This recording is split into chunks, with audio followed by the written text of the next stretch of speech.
In late autumn of 2019, I was working as a package delivery driver for a shipping company in rural Tennessee. At 29, I'd been with the company for just over 3 years, long enough to know the rhythm of the job, but still new enough to be assigned the routes nobody else wanted. Most days, I navigated a hulking box truck through winding mountain roads and forgotten backwoods communities, where addresses were suggestions rather than certainties. The company had assigned me what they called extended rural routes, which was corporate speak for the most isolated, difficult-to-reach customers in the county.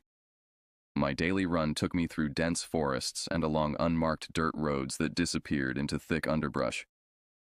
The truck's GPS often gave up entirely, leaving me to rely on paper maps and vague directions from locals. You'll know it when you see the 3 mailboxes clustered together.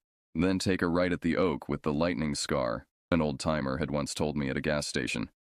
Somehow, these imprecise landmarks always proved more reliable than any digital technology.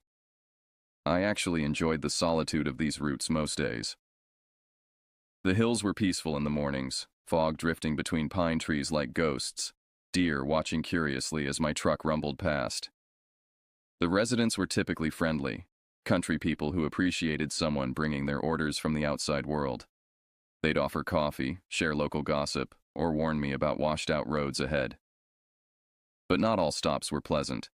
Some properties sent warning signals the moment you turned onto their drives, aggressive no trespassing signs riddled with bullet holes, Confederate flags hanging limp in the still air, or the eerie silence that falls when you realize you're being watched but can't spot the observer. I developed a system for these places: park facing the exit, leave the keys in the ignition, make the delivery quick, and never venture beyond what was absolutely necessary. Rural delivery taught me to trust my instincts. When something felt wrong, it usually was. October had brought shorter days and earlier sunsets. By 4 in the afternoon, shadows lengthened across the landscape, transforming familiar terrain into something more sinister.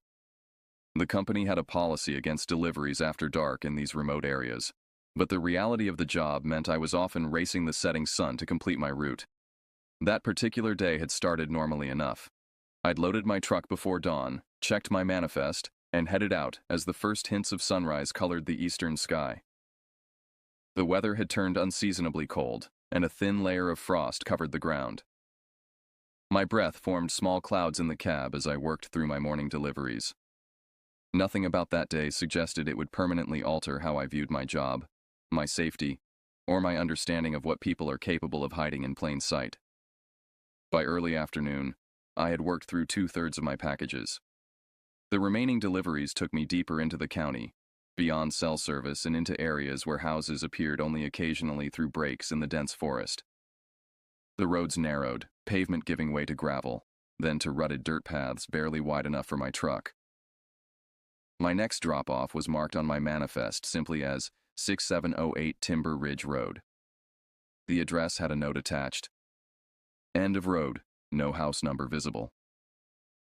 This wasn't unusual for rural deliveries, but something about this particular note made me pause.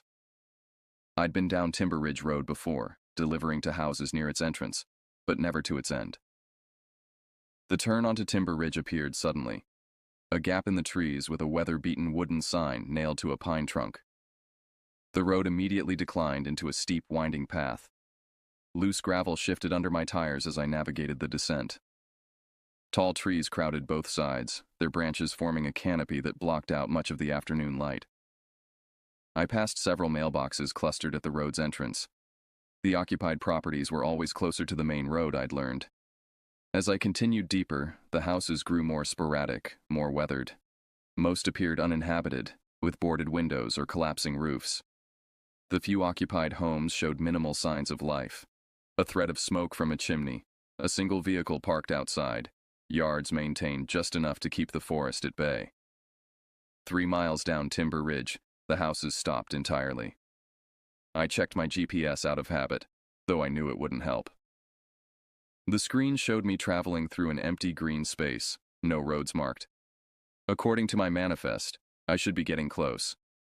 The road narrowed further, forcing me to drive at walking speed to avoid the worst ruts and exposed roots that threatened to bottom out my truck. Tree branches scraped against the sides of my vehicle like fingernails. I instinctively hunched lower in my seat. After another mile of painstaking progress, the road forked unexpectedly. No markers indicated which direction to take. I consulted my manifest again, finding no additional information. With reluctance, I chose the right fork, which seemed slightly more traveled than the left. The path grew even worse. Less a road and more a suggestion of one. Twice I had to exit the truck to move fallen branches. The sky had clouded over, casting the forest into premature twilight. I began to wonder if I'd made a wrong turn when the trees finally thinned, revealing a clearing ahead. I emerged from the forest to find myself at what appeared to be a dead end. The clearing was roughly circular, about 50 yards across, surrounded completely by dense woods. At its center stood a small cabin, set back from where the road terminated in a patch of overgrown weeds. No vehicles were visible, no smoke rose from the chimney.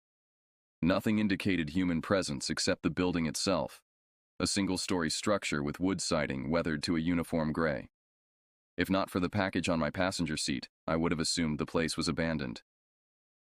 I checked my watch. 3:47 p.m. The sun would be setting in less than an hour. Company policy dictated that undeliverable packages should be returned to the depot, but that would mean navigating these roads in darkness. Better to attempt the delivery now. I reached for my scanner and the small box addressed to Occupant 6708 Timber Ridge Road. The package was lightweight, about the size of a hardcover book, wrapped in standard brown paper with no return address.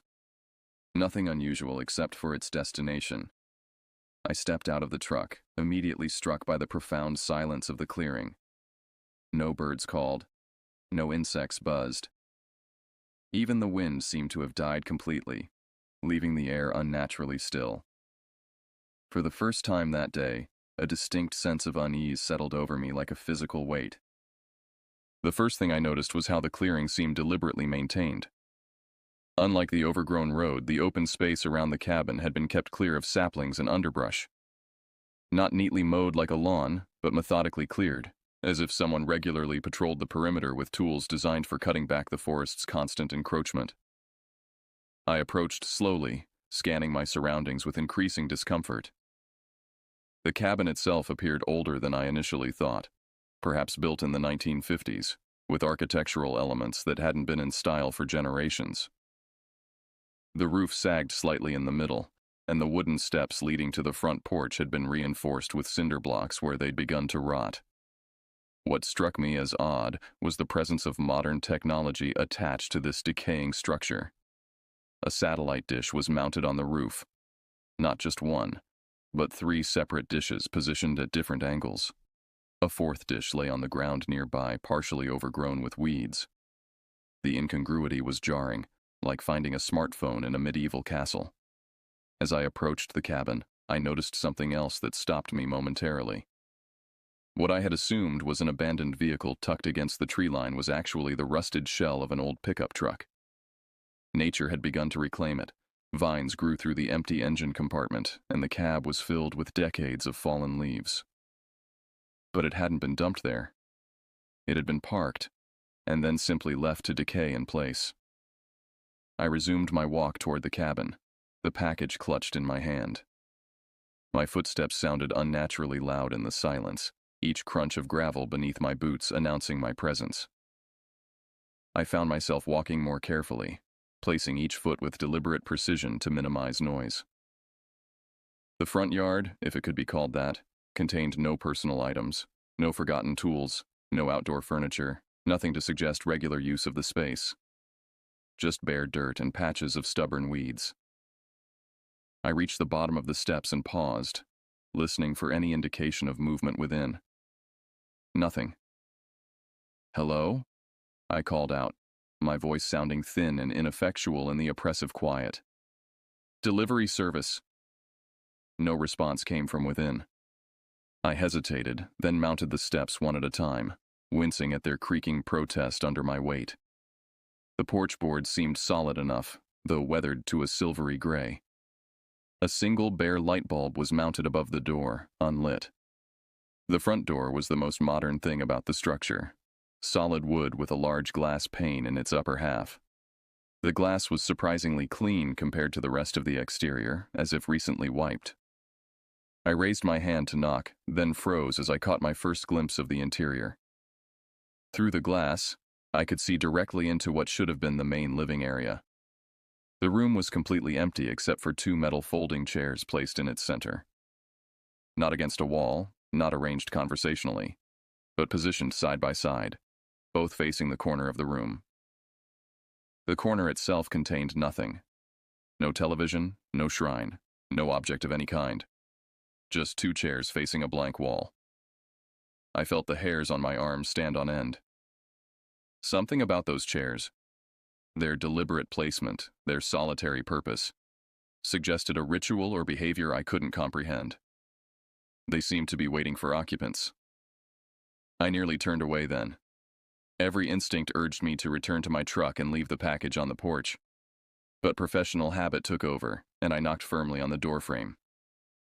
The sound echoed through the apparently empty structure. I waited 30 seconds, then knocked again, louder this time. "Package delivery," I called out, my voice noticeably strained. When no response came, I tried the door handle, finding it locked. Following protocol, I set the package down in front of the door, took a photo with my scanner to confirm delivery, and backed away, still facing the cabin. As I retreated, my gaze drifted to a window on the side of the structure. Through dirty glass, I could make out what appeared to be a kitchen. Unlike the main room, this one contained ancient appliances, a refrigerator with rounded corners from the mid-century, a stove with mechanical dials. But like the main room, it showed no signs of recent use. No dishes, no food containers, no evidence of habitation. The entire structure appeared to be a shell, maintained just enough to keep standing, but not actually lived in. Except for those chairs, deliberately placed and waiting. My unease crystallized into genuine fear.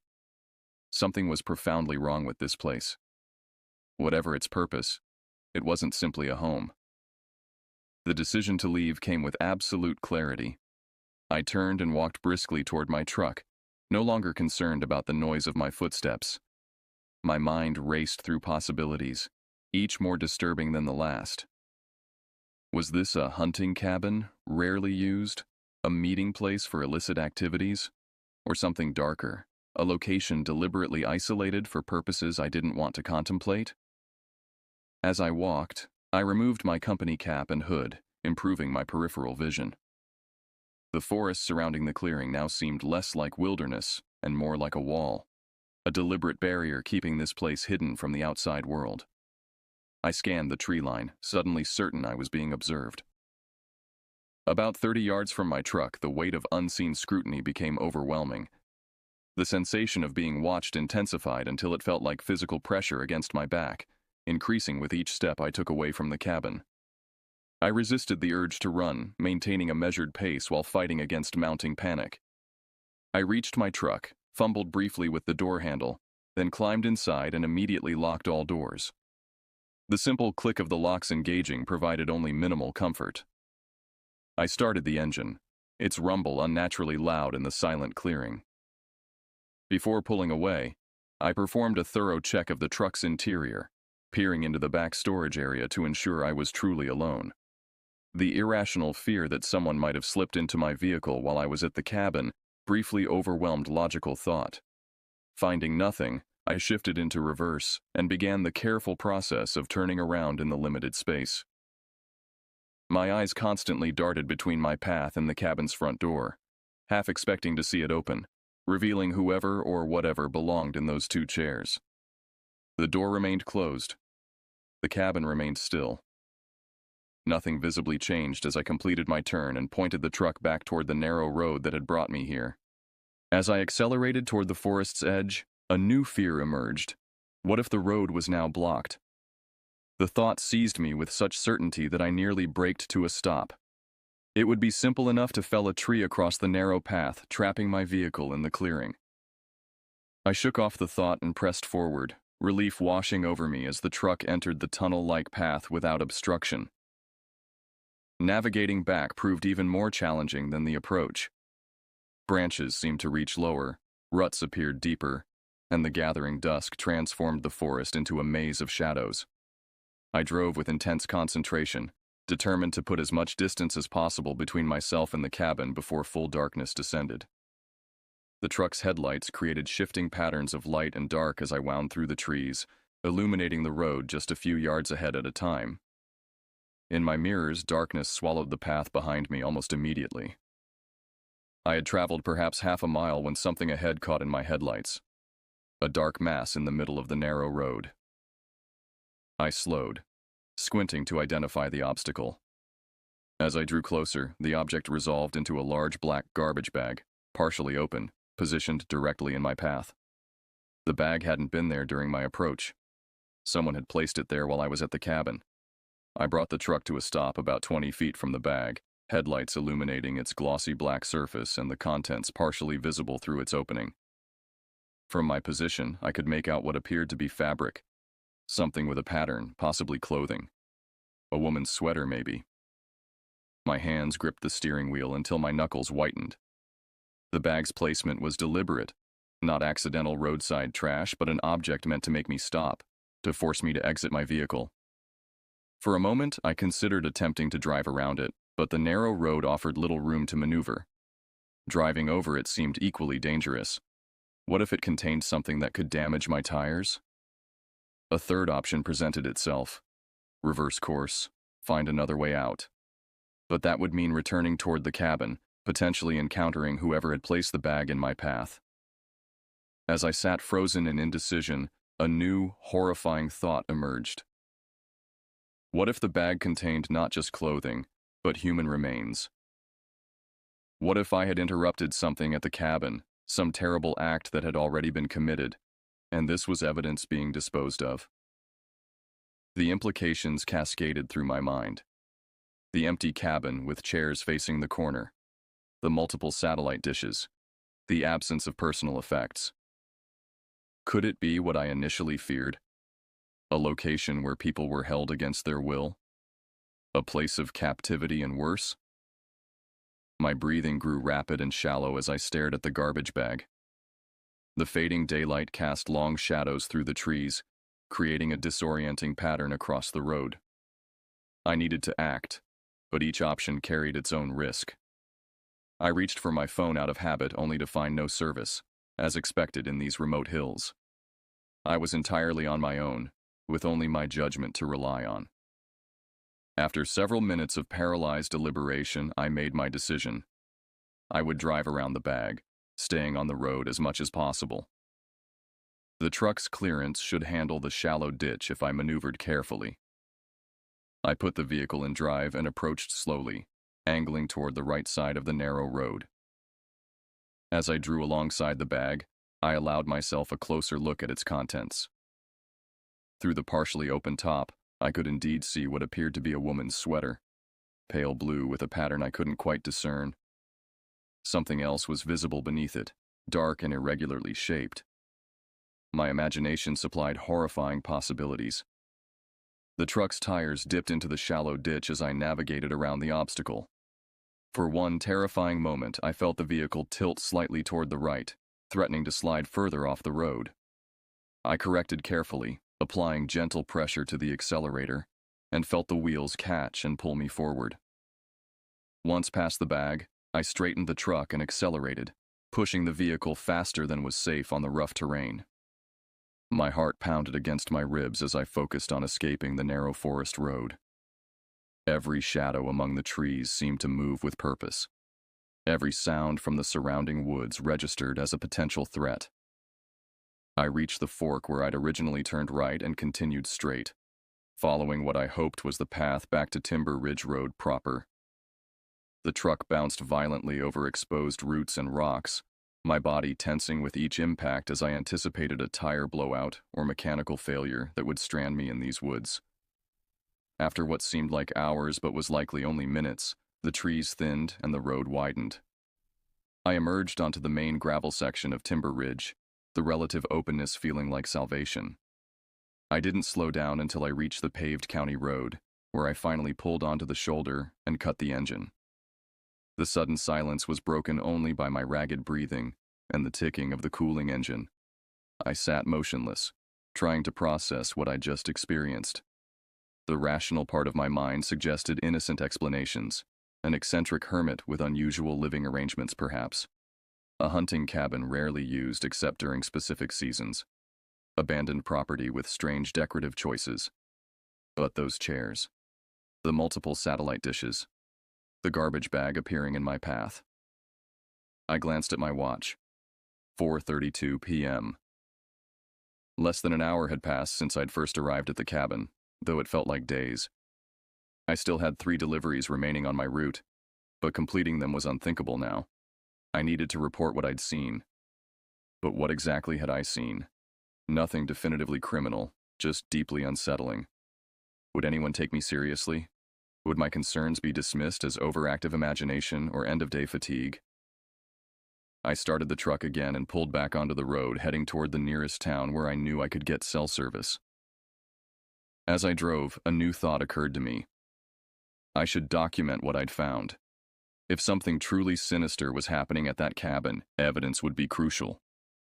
The thought of returning to that isolated clearing made my stomach clench, but the alternative, saying nothing, doing nothing, seemed equally unbearable. What if someone was being held there against their will?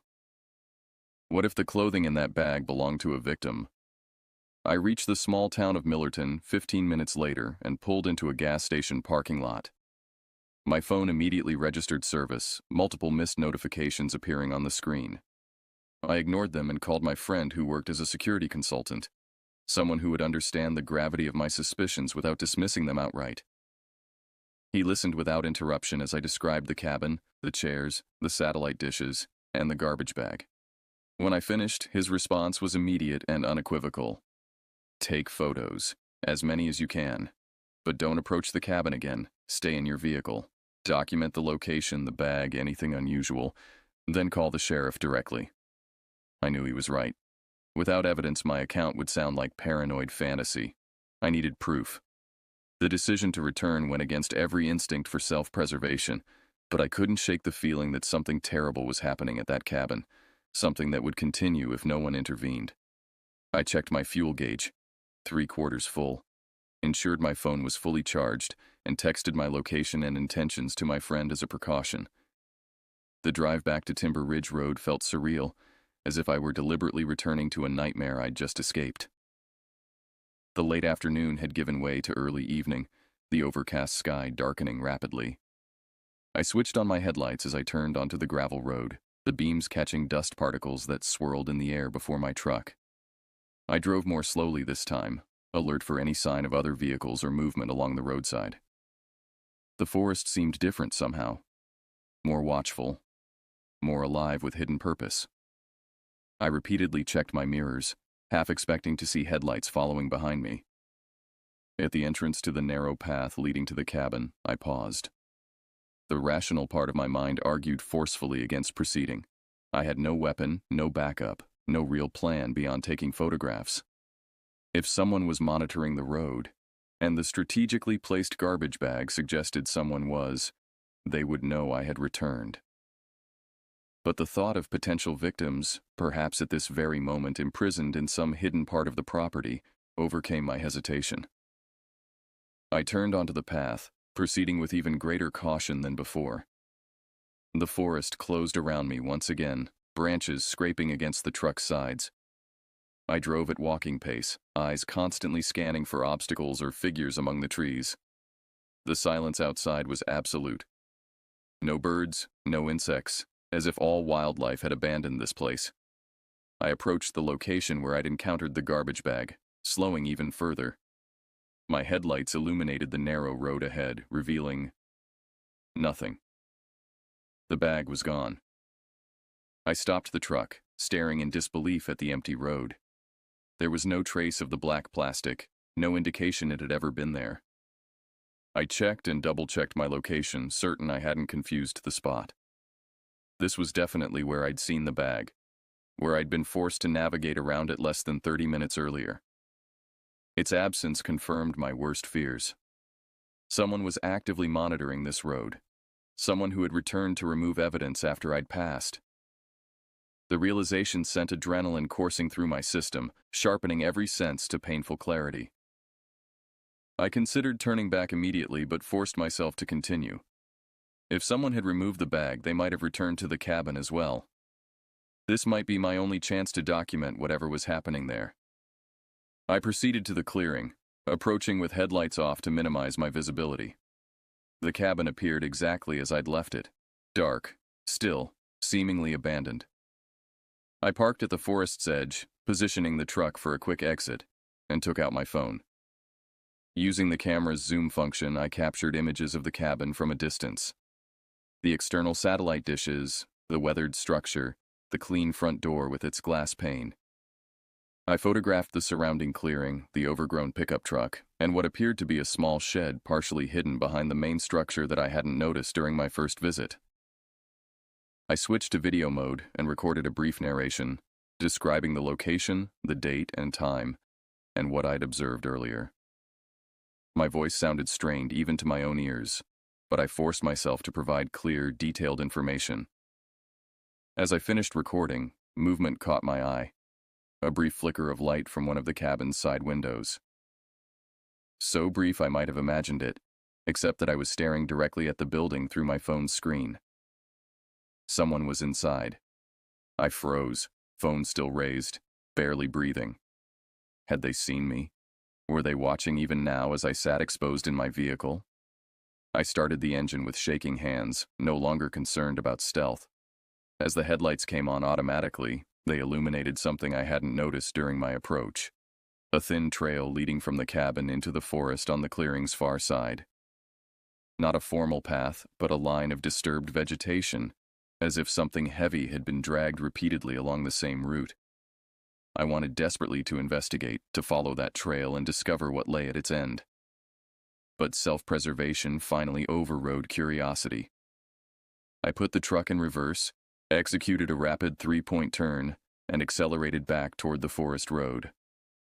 As I drove, I checked my side mirrors repeatedly, watching the cabin recede into darkness.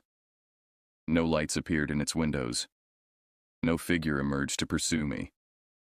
The structure simply stood in silent witness to my retreat, revealing nothing of its secrets.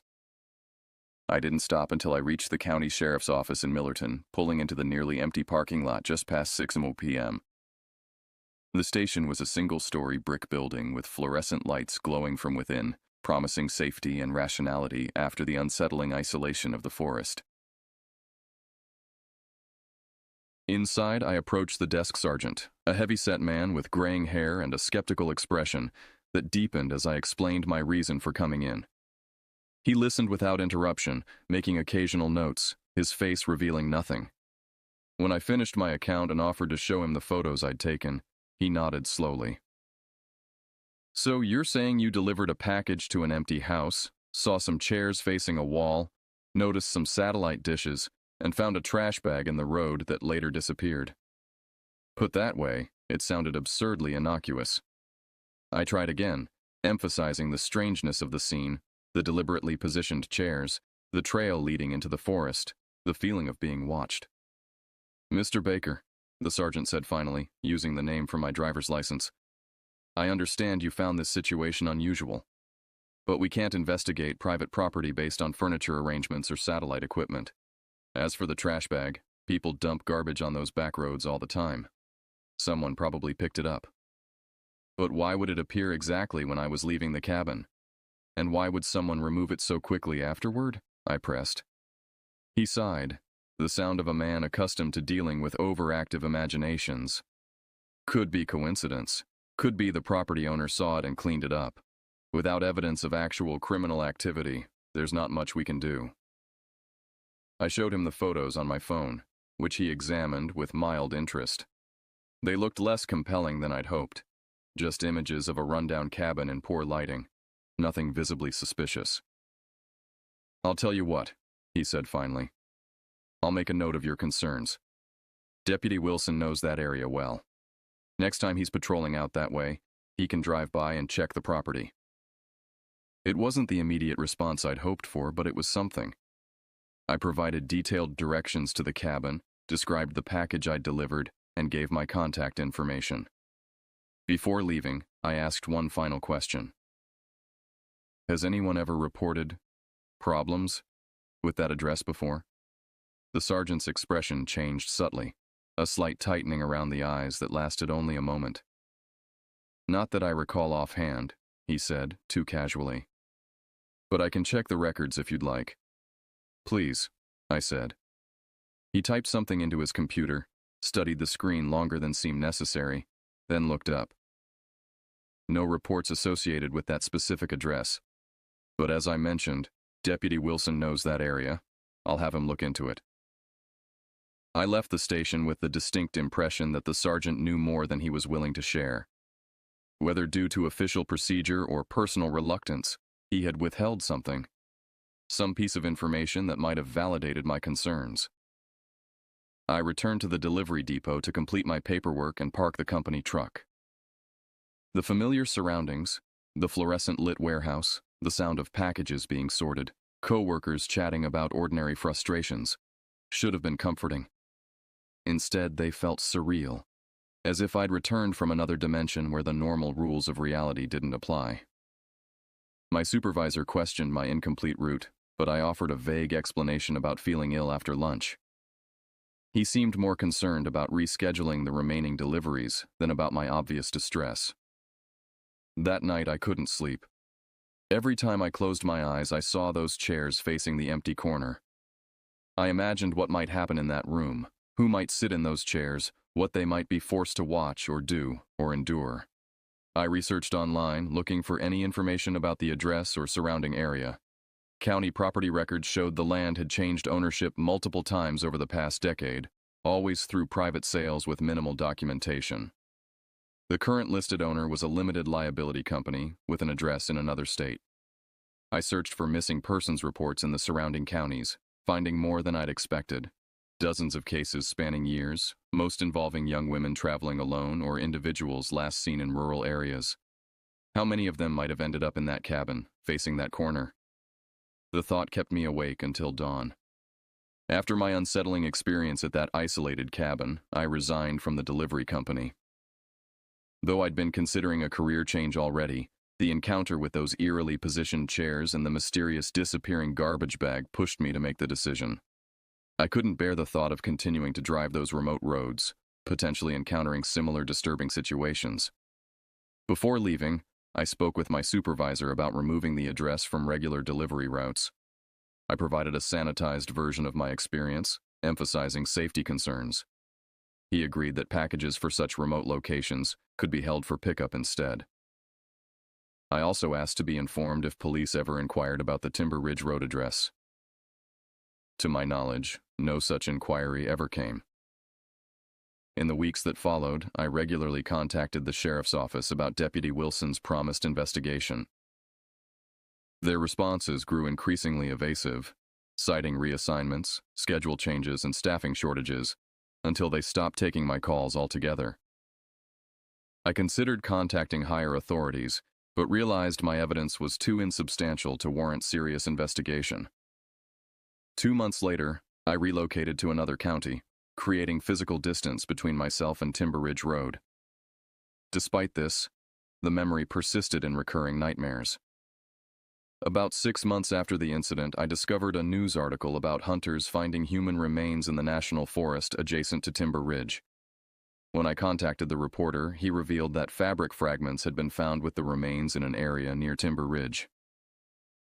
This connection left me deeply unsettled, though I never learned whether the remains were linked to the cabin. I often wonder if I should have done more. But then I remember the oppressive sensation of being watched in that clearing and the inexplicably appearing and disappearing garbage bag. I try to reassure myself that alerting authorities fulfilled my moral obligation.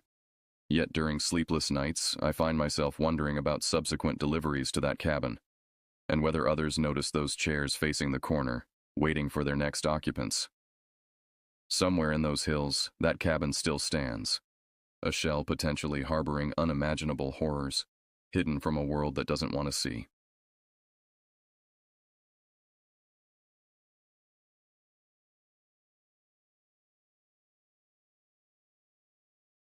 I never believed in monsters until I inherited one.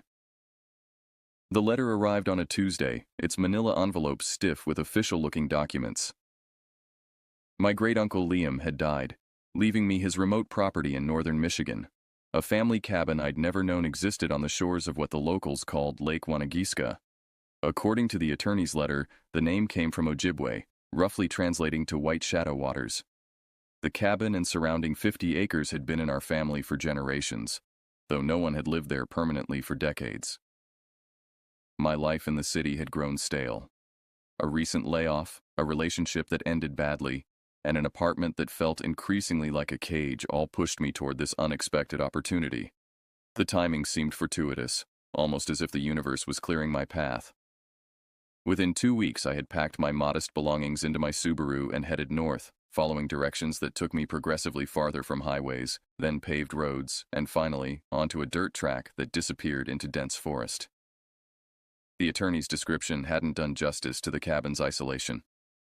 As I followed the increasingly narrow road through thick stands of old-growth pine and maple, the early October sunlight filtered through branches in dappled patterns.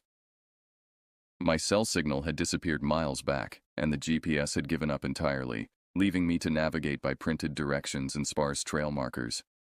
Just when I began to worry I'd missed a turn, the forest opened slightly, and I caught my first glimpse of Lake Wanagiska through the trees. The water reflected the late afternoon sun, shimmering like polished silver. At the lake's edge stood the cabin, rustic but larger than I'd expected, with a broad covered porch facing the water and a stone chimney rising from its shingled roof. I parked beside a weathered shed and stepped out, stretching after the long drive. The air smelled of pine and water, crisp with autumn's approach. Silence enveloped me. No traffic noise, no human voices, just the gentle lapping of water against the shore and the occasional call of a bird. Something about the quality of that silence felt weighted, as if the forest was holding its breath, watching. The cabin key was exactly where the attorney had said it would be, tucked behind a loose stone in the chimney. Inside, the space was surprisingly well maintained, dusty but not decrepit. The main room featured massive windows overlooking the lake, a stone fireplace, and rustic furniture draped with protective sheets. A kitchen area occupied one corner, while stairs led to what I assumed was a loft sleeping area. 2 doors off the main room presumably led to additional bedrooms or storage. I spent that first afternoon unloading my car and exploring the cabin. In a desk drawer, I found a leather-bound journal, my great-uncle's, from the dates inside. His last entry was from just 3 months earlier, belying the attorney's claim that no one had used the property in years. The handwriting was shaky but legible. "It's watching again from the tree line. 3rd night in a row. Tomorrow I'll try to photograph it, though I know from experience it doesn't show up well in pictures." The Ojibwe called it Wanagiska, not just the lake but the creature itself, the white shadow that walks. The locals pretend it doesn't exist, but their eyes betray their knowledge. They fear what they won't name. I dismissed it as the ramblings of an old man living alone in the woods, yet something about those words raised the hair on my neck.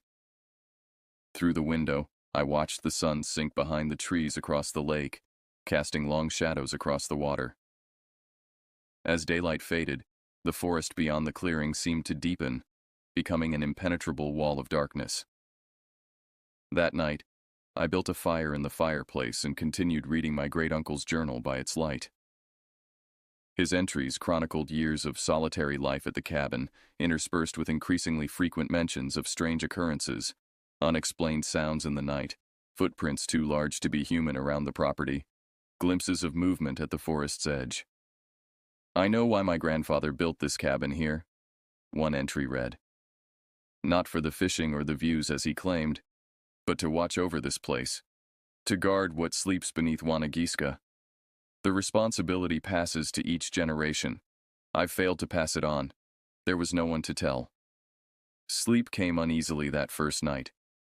The cabin creaked and settled around me, unfamiliar sounds that my mind transformed into footsteps, breathing, scratching at the walls. I told myself it was just the wind, just the normal sounds of an old structure in the woods. Just my imagination, primed by an old man's delusional writings. Dawn brought clarity and embarrassment over my midnight fears. The lake stretched before me, mist rising from its surface in ghostly tendrils that dissipated in the morning light. Birds called from the trees and a pair of deer grazed cautiously at the forest's edge. The world seemed peaceful, ordinary. After breakfast, I decided to explore the property. A well-worn path led around the lake's perimeter. I followed it, noting old stone markers at irregular intervals, each carved with a symbol that resembled a stylized eye. My great-uncle's journal hadn't mentioned these. About half a mile from the cabin, the path veered away from the lakeshore and into denser forest. Here, the trees grew closer together, branches intertwining overhead to create a natural tunnel. The ground sloped gradually upward, leading to what appeared to be a small clearing ahead. The clearing was perfectly circular, as if deliberately formed. At its center stood a stone structure, not quite a building, more like a small shrine or monument. It was constructed of flat stones stacked without mortar, forming a cube about 4 feet high with a single opening facing east. Inside the opening, a stone pedestal held what looked like a carved wooden mask, weathered with age but still discernible as a face with deep-set eyes and an elongated jaw. I approached cautiously, feeling like an intruder. The air in the clearing seemed different, heavier, charged with something I couldn't identify. As I reached for the mask, a sound from behind me froze my hand in midair. A snapping twig, then silence. I turned slowly, scanning the trees that encircled the clearing. Nothing moved, yet I couldn't shake the certainty that I was being watched. My gaze traveled the perimeter, searching for any sign of movement or color that didn't belong. Then I saw it. Not a movement, but an absence of movement, a stillness too perfect to be natural. Between 2 ancient oaks at the clearing's edge stood a shape that at first glance seemed to be part of the forest itself, tall and indistinct, neither fully visible nor fully hidden.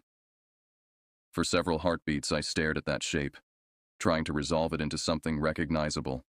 A tree, a shadow, a trick of light. Then it moved, just slightly, a subtle shift of weight that no shadow could mimic.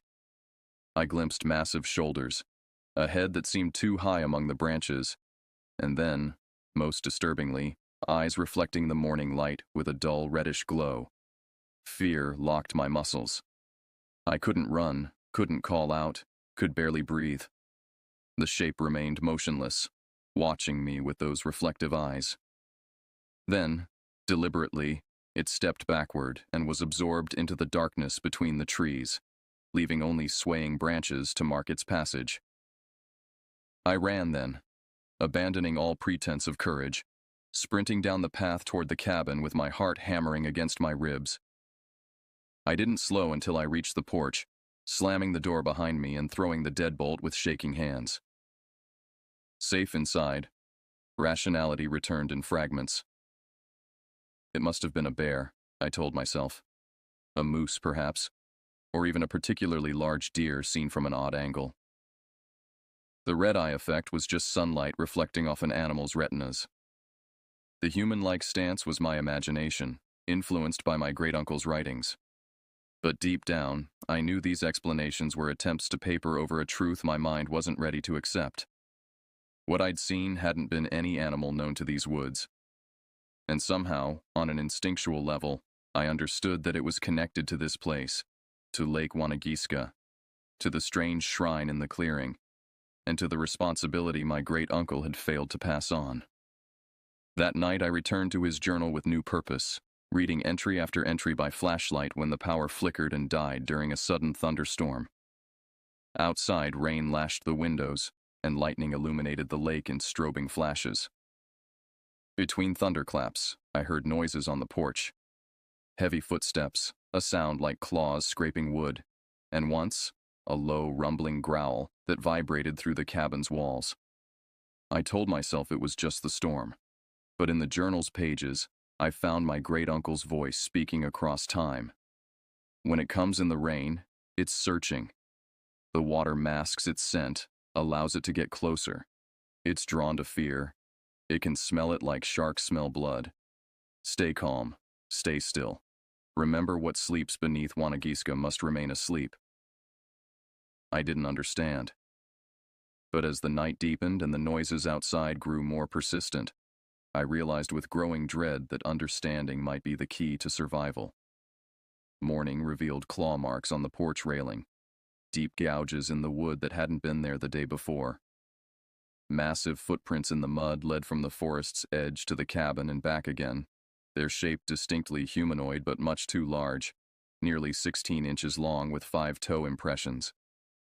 No bear made prints like these. I photographed them with shaking hands, then traced the trail to where it disappeared into the underbrush. The forest seemed innocent in daylight, birds singing among sun-dappled branches, but I no longer trusted its peaceful facade. Something was out there, something that had circled my cabin in the night, testing doors and windows, searching for a way in. Back inside, I returned to my great-uncle's journal, searching for answers. The entries grew increasingly erratic over the final months, blending observations with local legends and personal theories. One passage caught my attention. Local librarians showed me old missionary records from 1700s. Described a tribe that once lived around this lake, not Ojibwe but older, perhaps wiped out before Europeans fully documented the region. They worshipped something they called the Keeper of Dreams that lived beneath the water, made sacrifices to keep it sleeping. The stone markers around the lake form a boundary, a cage of sorts. The creature I see is drawn to the lake but fears to cross the markers. I remembered the stone pillars with eye-like carvings I'd noticed along the lakeshore path. Was it possible they served some protective function? It seemed absurd, yet the precision of their placement suggested purpose rather than decoration. Another entry provided more disturbing details. Sheriff came today after I reported tracks, acted concerned, took photos, made report, but saw him later at the store laughing with locals. They know, all of them know. Just let it be, he told me when I confronted him. Your family's watched over that thing for generations. Nothing good comes from poking at it. When I pressed, he admitted 3 hikers disappeared in these woods last spring. Bodies never found. The implications chilled me. If the locals knew about this creature, why hadn't they warned me? Was there some unspoken agreement to keep silent, to protect the town's reputation, or perhaps something darker? I needed information, and the cabin's isolation suddenly felt suffocating rather than peaceful. I decided to drive into the nearest town, Lakewood, about 20 miles south, to stock up on supplies and perhaps cautiously inquire about the property's history. Lakewood proved to be a small settlement of weathered buildings clustered around a single main street. The general store doubled as a post office and diner, with a handful of locals nursing coffee at a counter. Conversations hushed noticeably when I entered, eyes tracking me with what I now recognized as wary assessment rather than small-town curiosity. The clerk, a gray-haired woman with deep smile lines and watchful eyes, greeted me with rehearsed cheer. Passing through or staying a while? Just moved into a cabin on Lake Wanagiska, I replied, watching closely for her reaction. Inherited it from my great-uncle Liam. Something flickered behind her polite smile. Recognition, perhaps concern. The McAllister place. Been a while since anyone's lived there full-time. Did you know my uncle? Everyone knows everyone around here. She began ringing up my groceries with efficient movements. He kept to himself mostly, especially these past few years. I found his journal, I said casually. Interesting reading. He mentioned something about local legends regarding the lake. Her hands paused briefly. Every lake has its stories. He seemed particularly interested in one about a creature in the woods. Called it Wanagiska. The store fell silent. Even the clink of coffee cups ceased. The clerk's smile had vanished entirely. We don't talk about those old stories, she said quietly. They're just superstition from a less enlightened time. An older man at the counter turned toward me. Your uncle stirred things up that were better left settled. Asked too many questions, went looking for trouble. His weathered face hardened. Some folks think that's what happened to him in the end. What do you mean? I was told he died of a heart attack. No one answered. The clerk finished bagging my groceries with deliberate movements. That'll be $47.50. I paid, sensing further questions would yield nothing. As I turned to leave, the old man spoke again. Word of advice, stranger. That cabin sits on a special kind of ground. Always has. Your family's always known that, kept watch over it. You want to stay there, you'd best honor the old ways. Don't go wandering after dark. Don't disturb what's marked. And if you see something in the woods, you leave it be. Outside, I loaded my groceries into the car, the man's warning echoing in my mind. The town's reaction confirmed my suspicions. They knew something about the creature, about my property, perhaps even about my great-uncle's death that contradicted the official story. Back at the cabin, I searched more thoroughly, looking for anything that might explain these cryptic warnings. In a locked chest in the cabin's cellar, I found a collection of old documents, land deeds, maps, and a leather folder containing what appeared to be family records dating back to the 1800s. One document caught my eye, a letter dated 1879 from my great-great-grandfather to his son. The responsibility I pass to you is grave. Our family made a pact generations ago with the last shaman of the Mishinimaki people. We would guard this place, maintain the stone wardens, and in return the creature they bound would spare our blood. Break this covenant at your peril. What sleeps beneath Wanagiska must remain there, for if it wakes, no power on earth can contain it again. The guardian that walks the shore is but its servant, a fragment of its consciousness given form. Fear it, respect it, but remember it is not the true danger. Accompanying the letter was a crude drawing of a bipedal creature with disproportionately long arms, a sloped forehead, and eyes that the artist had heavily shaded. In the background was a stylized representation of a lake with a massive shape beneath its surface. My hands trembled as I replaced the documents. The rational part of my mind still resisted, still searched for a logical explanation, perhaps a family tradition of conservation recast through superstition, or local legends attached to unusual wildlife. But the footprints outside, the town's reaction, my own sighting in the clearing, all pointed to something very real stalking the woods around Lake Wanagiska. As afternoon faded toward evening, I secured the cabin as best I could, checking locks, closing shutters, bringing in firewood for the night. Through the windows, I watched the lake turn golden, then red, then deepening blue as the sun set. The surface was glass smooth, reflecting the emerging stars like a perfect mirror. Then, as full dark settled, I noticed something disturbing, ripples spreading from the center of the lake, as if something large was moving beneath the surface. The ripples grew stronger, water splashing against the shore in what almost resembled a pulse, a massive heartbeat. I extinguished the cabin lights and watched from darkness as the ripples continued for several minutes before gradually subsiding. When the water had been still for half an hour, I relaxed slightly, only to tense again at a sound from the forest's edge. Peering through the gloom, I saw it again, that unnaturally tall silhouette, moving with a fluid grace that belied its size. It emerged partially from the trees, massive head lifted as if testing the air. In the faint moonlight, I could make out more details than before. The shaggy outline, the powerful shoulders, the unnervingly human-like posture. It was easily 8 feet tall, possibly larger. It moved toward the lake, stopping at the tree line. For several long minutes, it stood absolutely still, staring across the water. Then, slowly, deliberately, it turned its head toward the cabin, toward the window where I watched. Even at this distance, I felt the weight of its gaze, a pressure against my consciousness that triggered instinctive terror. It knew I was watching. It knew exactly where I was. And somehow, I sensed it was measuring me, judging whether I posed a threat to whatever purpose brought it to the lakeshore night after night.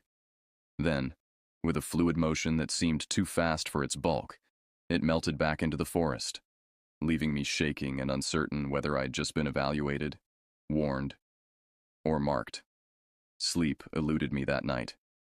I sat in the main room, a loaded shotgun across my knees, my great uncle's, found in a locked cabinet, listening to the sounds of the forest and the occasional splash from the lake.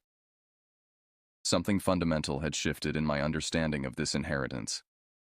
I wasn't just the owner of a secluded cabin. I was now the reluctant guardian of whatever ancient secret lay beneath Lake Wanagiska. And whatever walked its shores was watching to see if I would honor that duty or flee. Dawn brought no relief, just a bone-deep exhaustion and lingering dread. I'd dozed fitfully in the chair, waking at every creak and rustle, the shotgun a cold weight across my lap. Outside, the lake shimmered innocently in the morning light, offering no hint of the strange ripples I'd witnessed the night before. Coffee in hand, I walked the property, examining the areas around the cabin. Near the boathouse, I found fresh tracks, the same massive humanoid prints, but this time accompanied by something else that froze my blood. A dead deer lay partially concealed beneath pine branches, its neck broken at an impossible angle. The carcass was intact except for the chest cavity, which had been opened with surgical precision. The heart was missing. This wasn't a natural predator's kill. Natural predators don't cover their prey or take only specific organs. This was ritualistic, deliberate, a message left where I would find it. Back in the cabin, I re-examined my great-uncle's journal and the family documents with new urgency. References to offerings and appeasement appeared repeatedly, suggesting a traditional practice of leaving gifts, perhaps food, for the creature.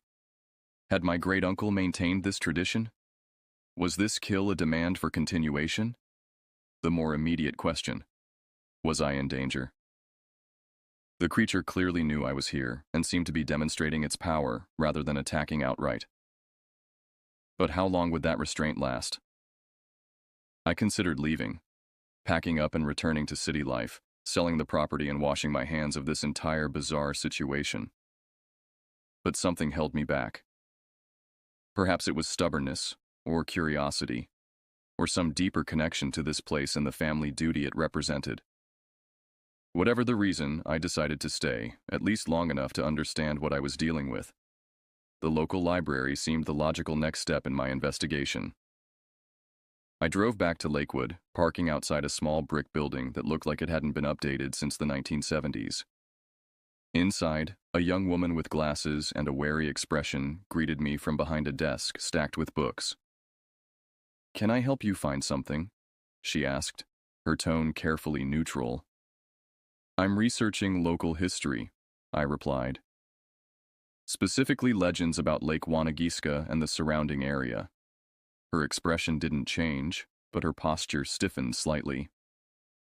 "Most of our local history section focuses on the town's founding and development. We don't have much on folklore." My great-uncle's journal mentioned he found information here. Old missionary records about a tribe that lived around the lake before the Ojibwe. She hesitated, conflict visible behind her professional facade. Finally, she sighed. "Your uncle was very persistent. I showed him materials that aren't in our general collection." She lowered her voice. "Come with me." She led me to a back room filled with filing cabinets and acid-free storage boxes. After ensuring we were alone, she unlocked a cabinet and removed a leather-bound volume protected by a clear archival sleeve. "This is Father Jean-Baptiste Moreau's journal from 1742 to 1747. He was a Jesuit missionary who traveled through this region, documenting the native populations." She handled the book with reverent care. His accounts aren't always reliable. He viewed everything through his religious perspective, but it's one of the few written records we have from that period. She opened the journal to a marked page, where faded ink recorded the priest's flowing script. The entry was dated June 1743. "Encountered a small band of natives who call themselves Mishinimaki, or People of the Great Spirit Lake. Unlike the Ojibwe with whom I have established good relations, these people are secretive and regard my presence with evident hostility. Their village is situated on a lake they will not name, saying only that to speak its true name is to attract the attention of what dwells within. Their customs are strange and I fear demonic in nature. They maintain a circle of stone markers around their lake, each carved with a warding symbol. Upon these stones, they place offerings of food and blood from their hunts. When I questioned this practice, their shaman explained through crude gestures and my interpreter's halting translation that these offerings are for the guardian that walks, which protects them from the sleeper beneath. I gather they believe some entity resides in the lake's depths, kept dormant through these pagan rituals. More disturbing still, they claim this guardian can take physical form, a towering beast that walks on two legs like a man, but possesses the strength and savagery of 10 bears. The description recalls the wild tales of Sasquatch I have heard from trappers, though I had dismissed these as mere frontier fantasy. The Mishinimaki believe they are bound to this place by ancient duty. When I offered to guide them to a mission settlement where they might find Christian salvation, their refusal was immediate and vehement. The shaman warned that should they abandon their vigil, the sleeper would wake and bring destruction beyond imagining. I looked up from the journal, processing this information. What happened to the Mishinimaki? The librarian shook her head. They disappear from the historical record after about 1760. The most likely explanation is that they were absorbed into larger tribes or wiped out by disease. European illnesses devastated many smaller native populations. And the lake? Does Father Moreau identify it? Not by name, but his descriptions of the surrounding geography suggest it was what we now call Lake Wanagiska. She closed the journal carefully. Your family's property has been there since the 1860s, one of the first non-native settlements in the area. Did my uncle find anything else? Any other historical references to the guardian or the sleeper? She hesitated again. He was particularly interested in disappearances around the lake. There have been several over the years, hikers, fishermen, a couple of researchers from the university studying forest ecology about a decade ago. Official explanations? The usual. People get lost in the wilderness, accidents happen, wild animal attacks. But she glanced toward the door, then lowered her voice further. There's a pattern.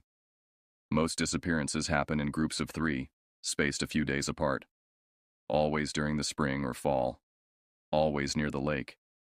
And they're often preceded by reports of unusual animal activity, livestock killings, strange sounds at night, huge tracks found in the mud. Like what's happening now, I murmured, thinking of the dead deer and the creature's increasing boldness. She nodded grimly.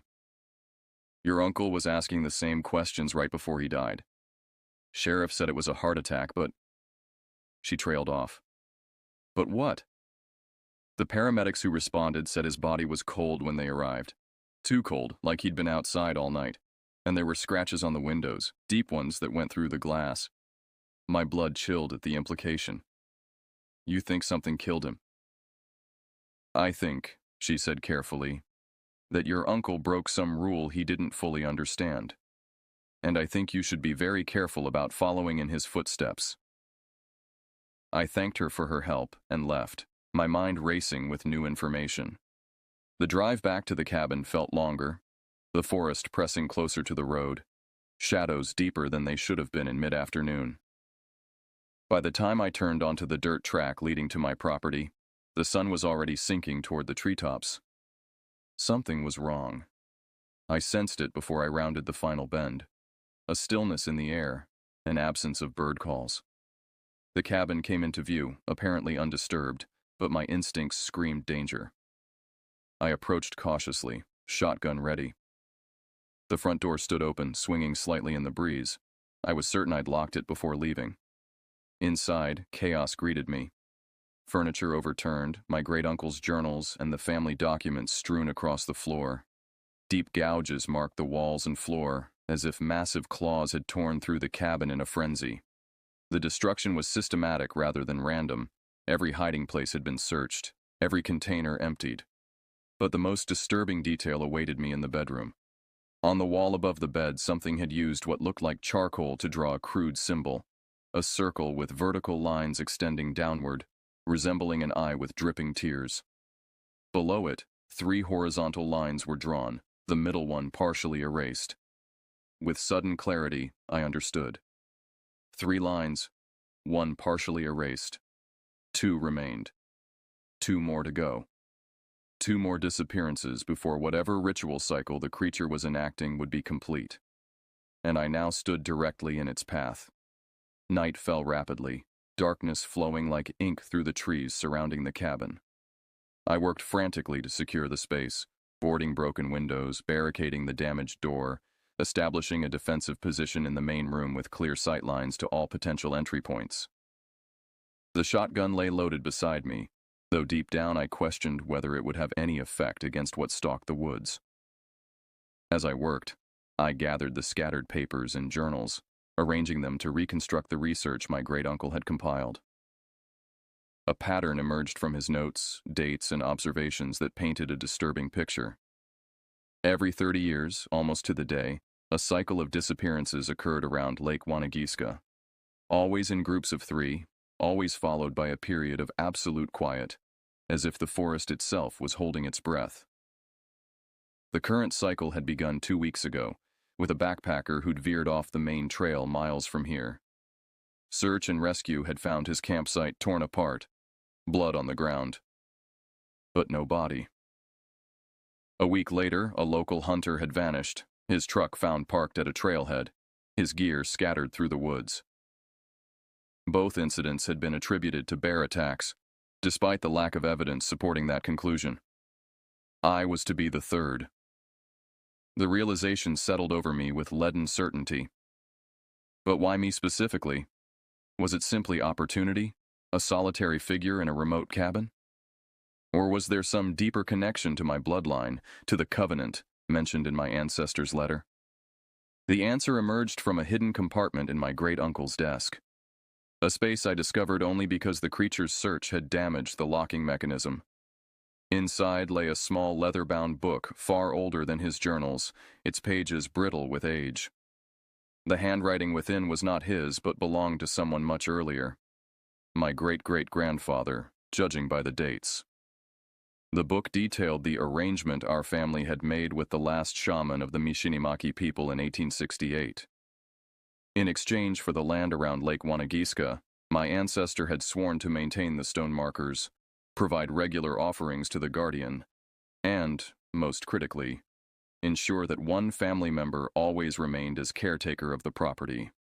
The shaman explained, one passage read, that without proper observation, the sleeper's hunger grows, causing it to reach out through its guardian to seek sustenance. Every 3rd decade, this hunger peaks and requires greater appeasement, the life essence of 3 souls. In ancient times, the tribe would sacrifice 3 volunteers from among their people. Without such willing offerings, the guardian hunts. My great-uncle had maintained this grim tradition until recently. His final journal entries revealed his growing moral conflict about the practice. I cannot continue this barbaric arrangement. The disappearances weigh on my conscience, lives lost to perpetuate a superstition. I've decided to break the cycle. I will not make the offerings this year. Perhaps without the ritual encouragement, the creature will simply hibernate or die. If there is a guardian, if there is a sleeper, let them come for me instead. They had. And now they had come for me. Outside, something moved in the darkness. A heavy footfall on the porch, then another. Wood creaked under significant weight. A low rumbling sound vibrated through the cabin walls. Not quite a growl, more like the subsonic purr of some massive predator. I raised the shotgun, aiming at the barricaded door. Minutes passed in tense silence. Then, unexpectedly, a sound from above. Movement on the roof. Claws or heavy nails scraped across the shingles, seeking weakness. A crash from the rear of the cabin shattered the silence, the bathroom window giving way. I swung the gun toward the hallway just as a massive shape filled the doorframe. In the dim light, I caught impressions rather than details.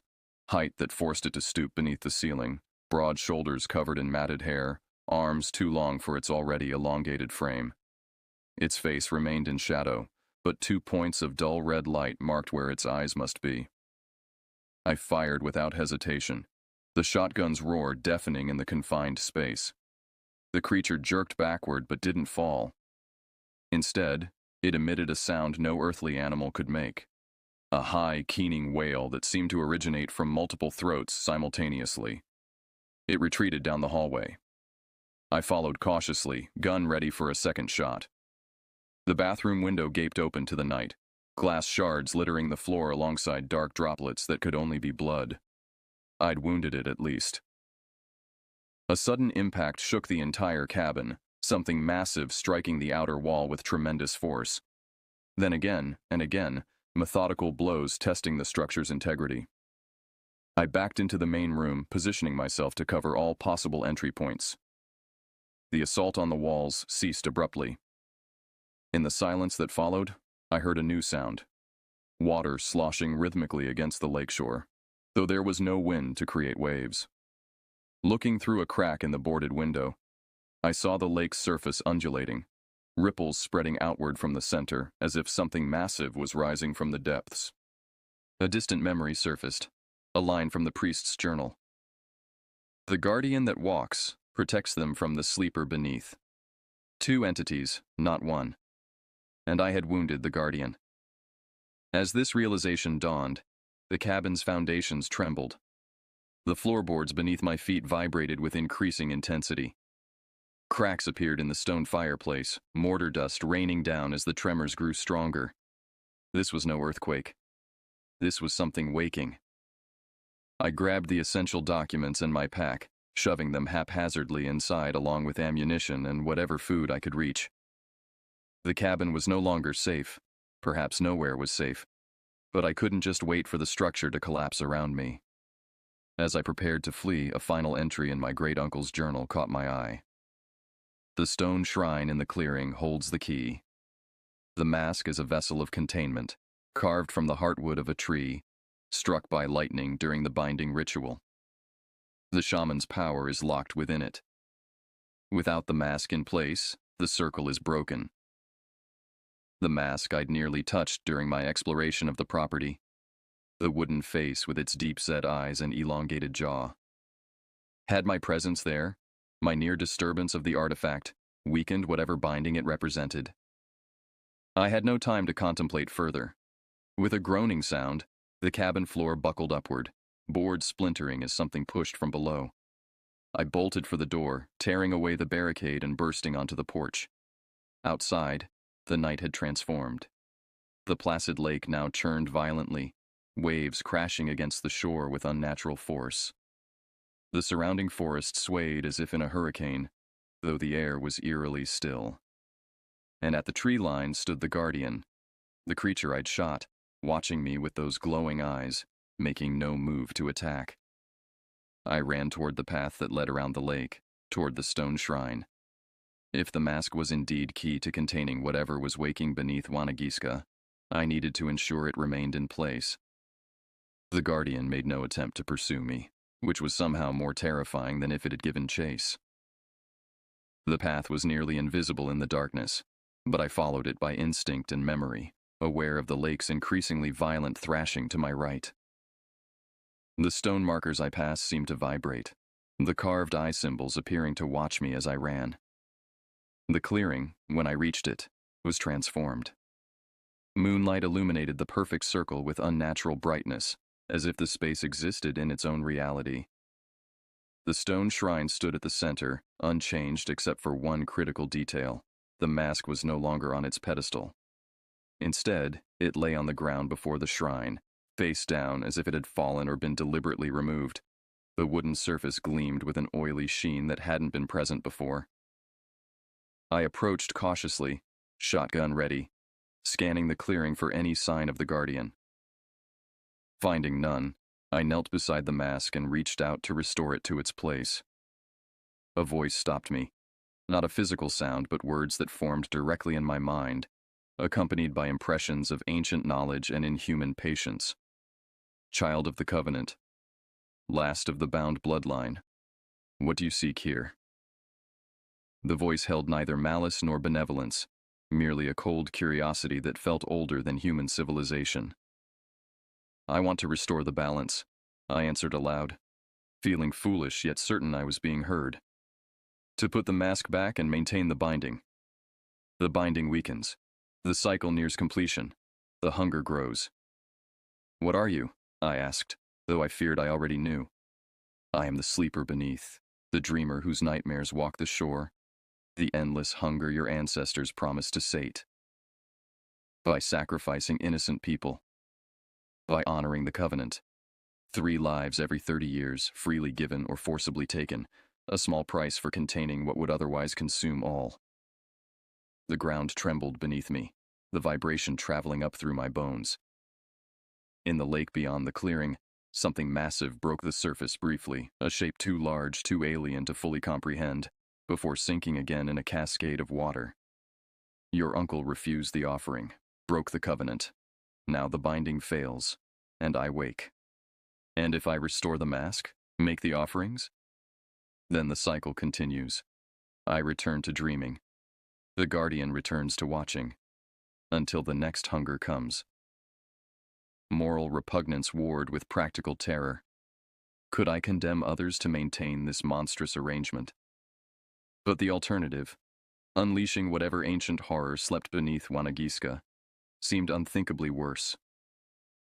"There must be another way," I insisted. "A permanent solution." "There is." The mental voice took on a tone of dark amusement.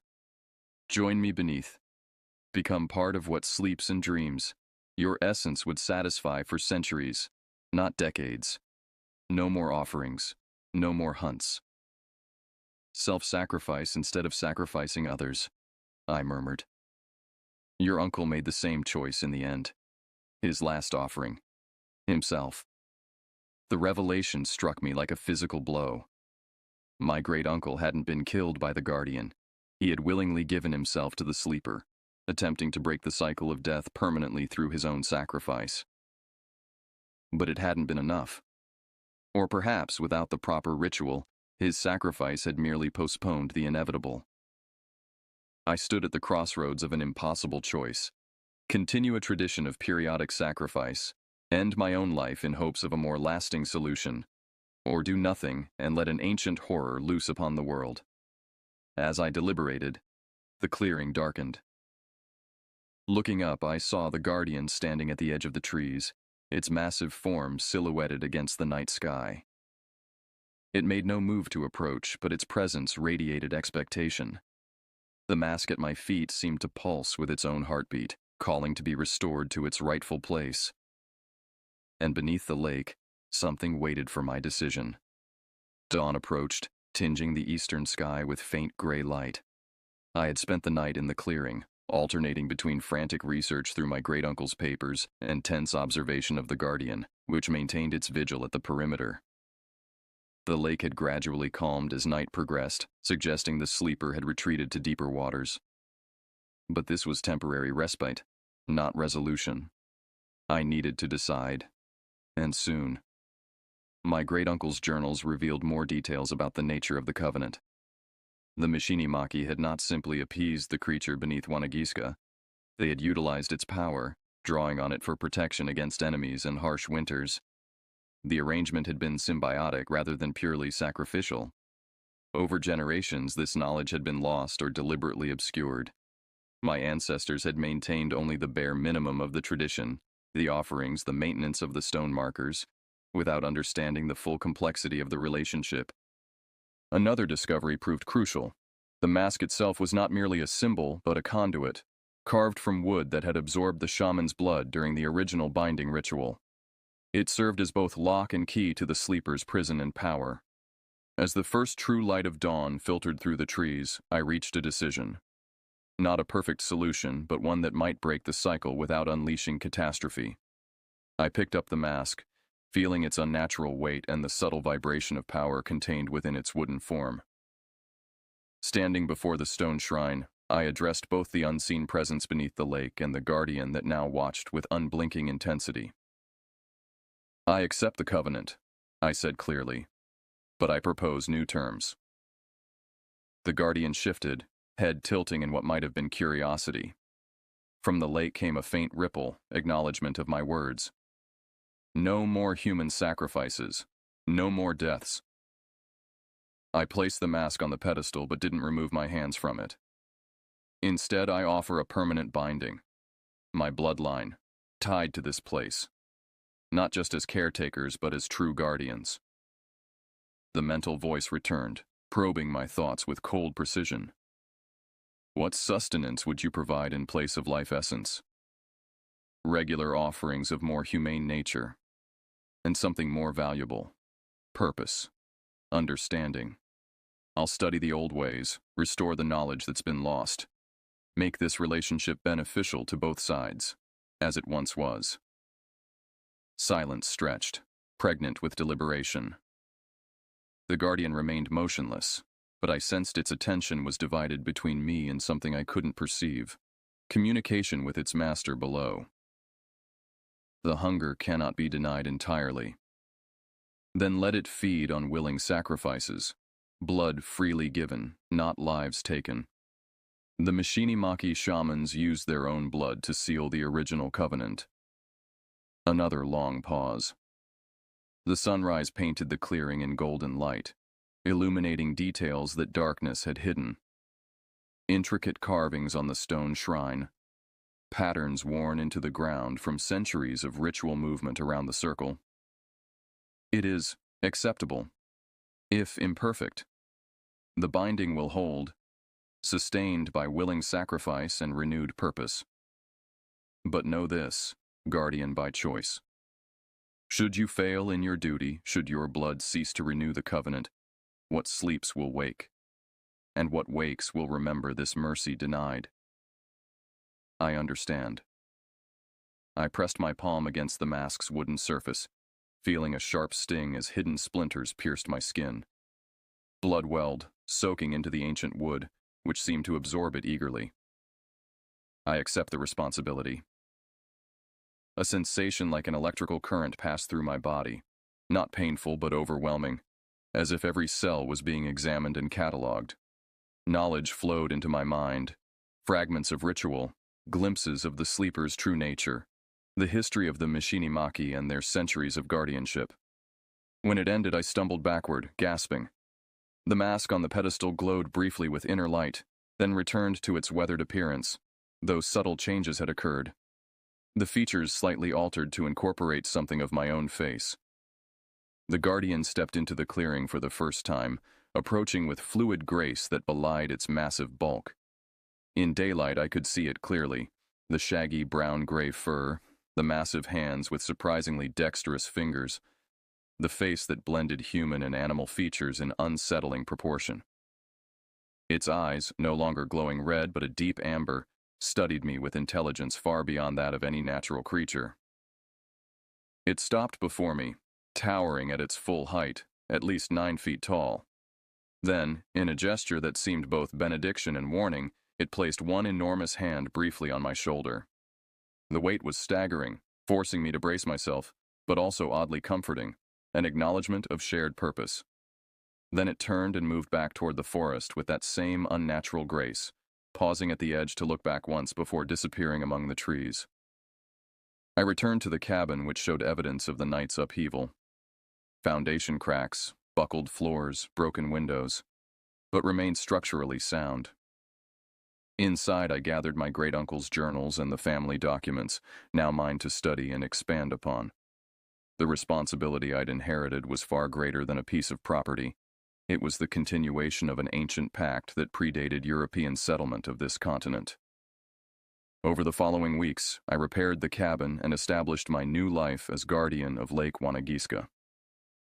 True to my word, I studied the old ways, deciphering rituals from fragmented descriptions, and experimenting cautiously with the connection I now felt to both guardian and sleeper. The locals regarded me with a mixture of wariness and respect when I ventured into town. They never spoke directly of what had happened, but the old man from the store nodded to me with what seemed like approval. "Your uncle would be pleased," he said once, the closest anyone came to acknowledging the change. I learned to hear the whispers of the forest, to sense the guardian's movements through the trees, to feel the rhythmic breathing of the sleeper beneath the lake. Each morning, I made a small offering of my own blood, just a few drops in a stone bowl placed at the shrine, renewing the covenant and maintaining the balance. Hikers and campers occasionally passed through the outer boundaries of the property, unaware of what lay at its heart. I guided them subtly away from the lake, becoming known locally as the helpful but eccentric hermit who knew the woods better than anyone. Sometimes when the moon is full and the lake perfectly still, I sit on the dock and feel the ancient presence stirring far below. Not with hunger now, but with a patient awareness. Waiting. Dreaming of depths no human mind can comprehend. And sometimes in those moments, I catch glimpses of my great-uncle's spirit. Not as a ghost, but as an echo absorbed into the entity he sacrificed himself to contain. He made his choice to protect others. I made mine to find a better way. The Guardian still walks the perimeter each night, its massive footprints occasionally visible in the morning dew. We acknowledge each other when we meet. Neither friend nor enemy, but bound by purpose to this place of ancient power. I am the last of my bloodline, and so the covenant will end with me. But I have time to find an apprentice, someone willing to accept this strange inheritance when I can no longer maintain it. Someone who will make their own offering, their own terms with what whispers beneath Wanagiska. For now, I maintain my vigil. I honor the pact. And I listen to the whispers of things older than human history, learning secrets few will ever know. This is my inheritance. This is my purpose. This is my covenant with the darkness that dreams beneath white shadow waters.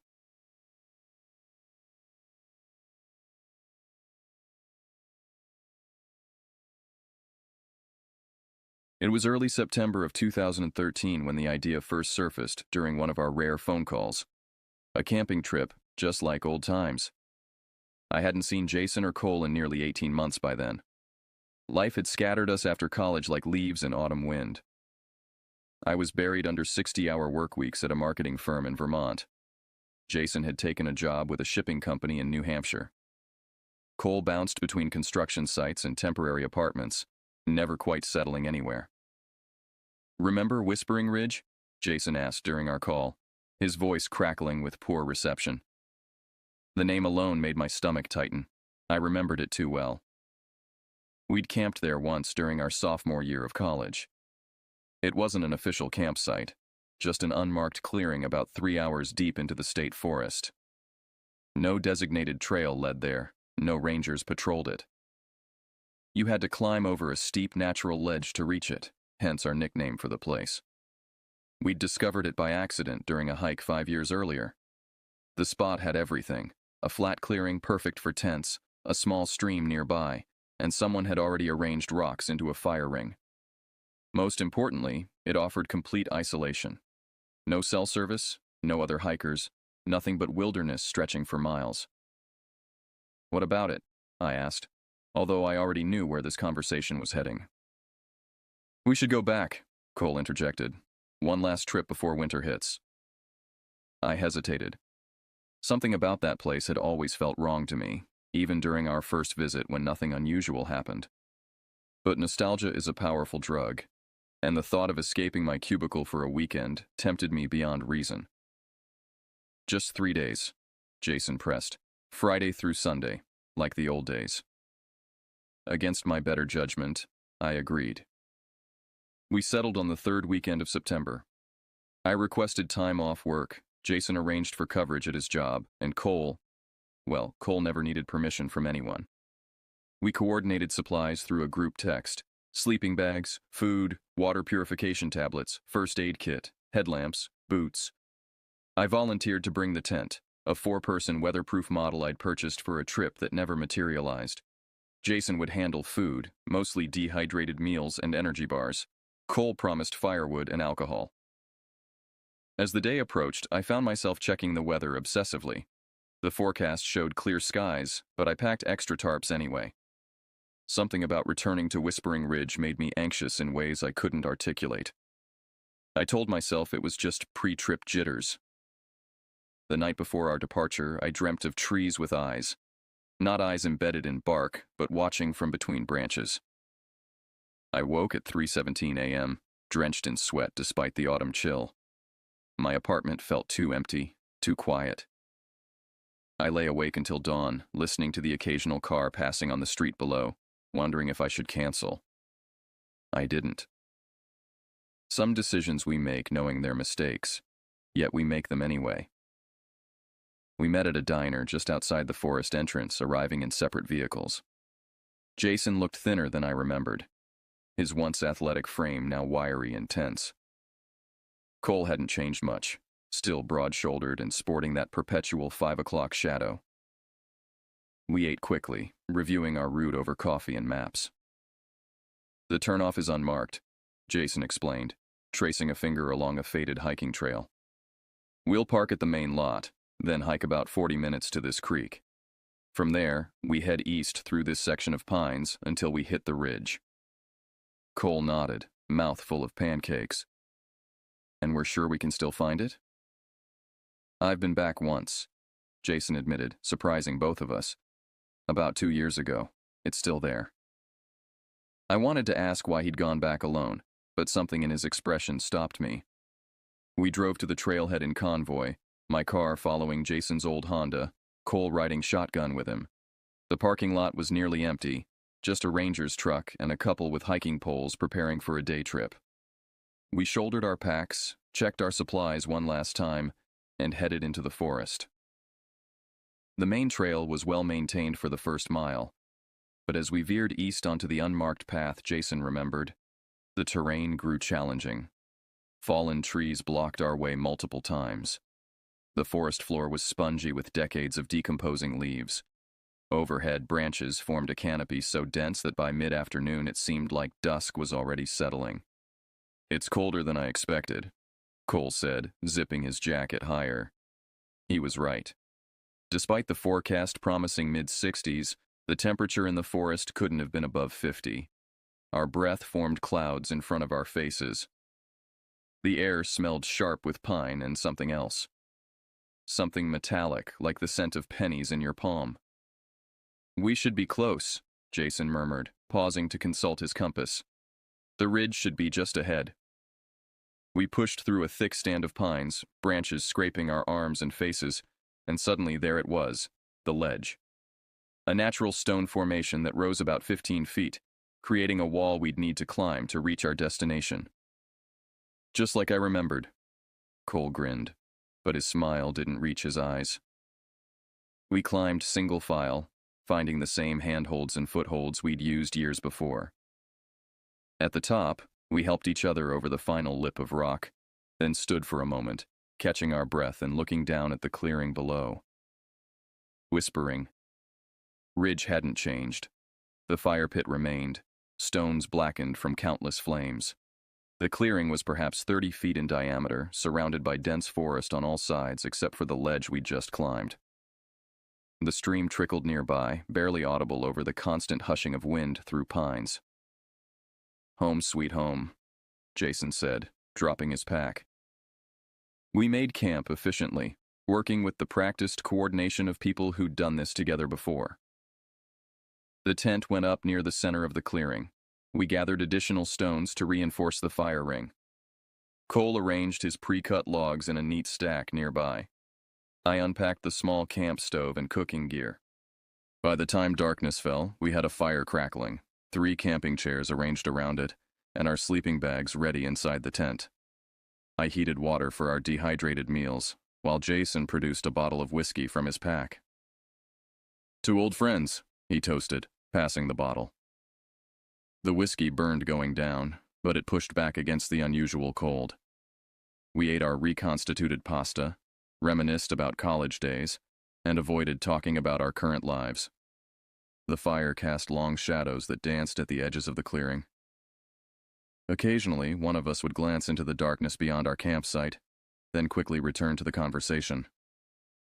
"Remember when we used to think we'd change the world?"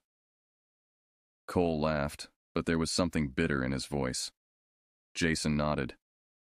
"Still might. There's time." "Is there?"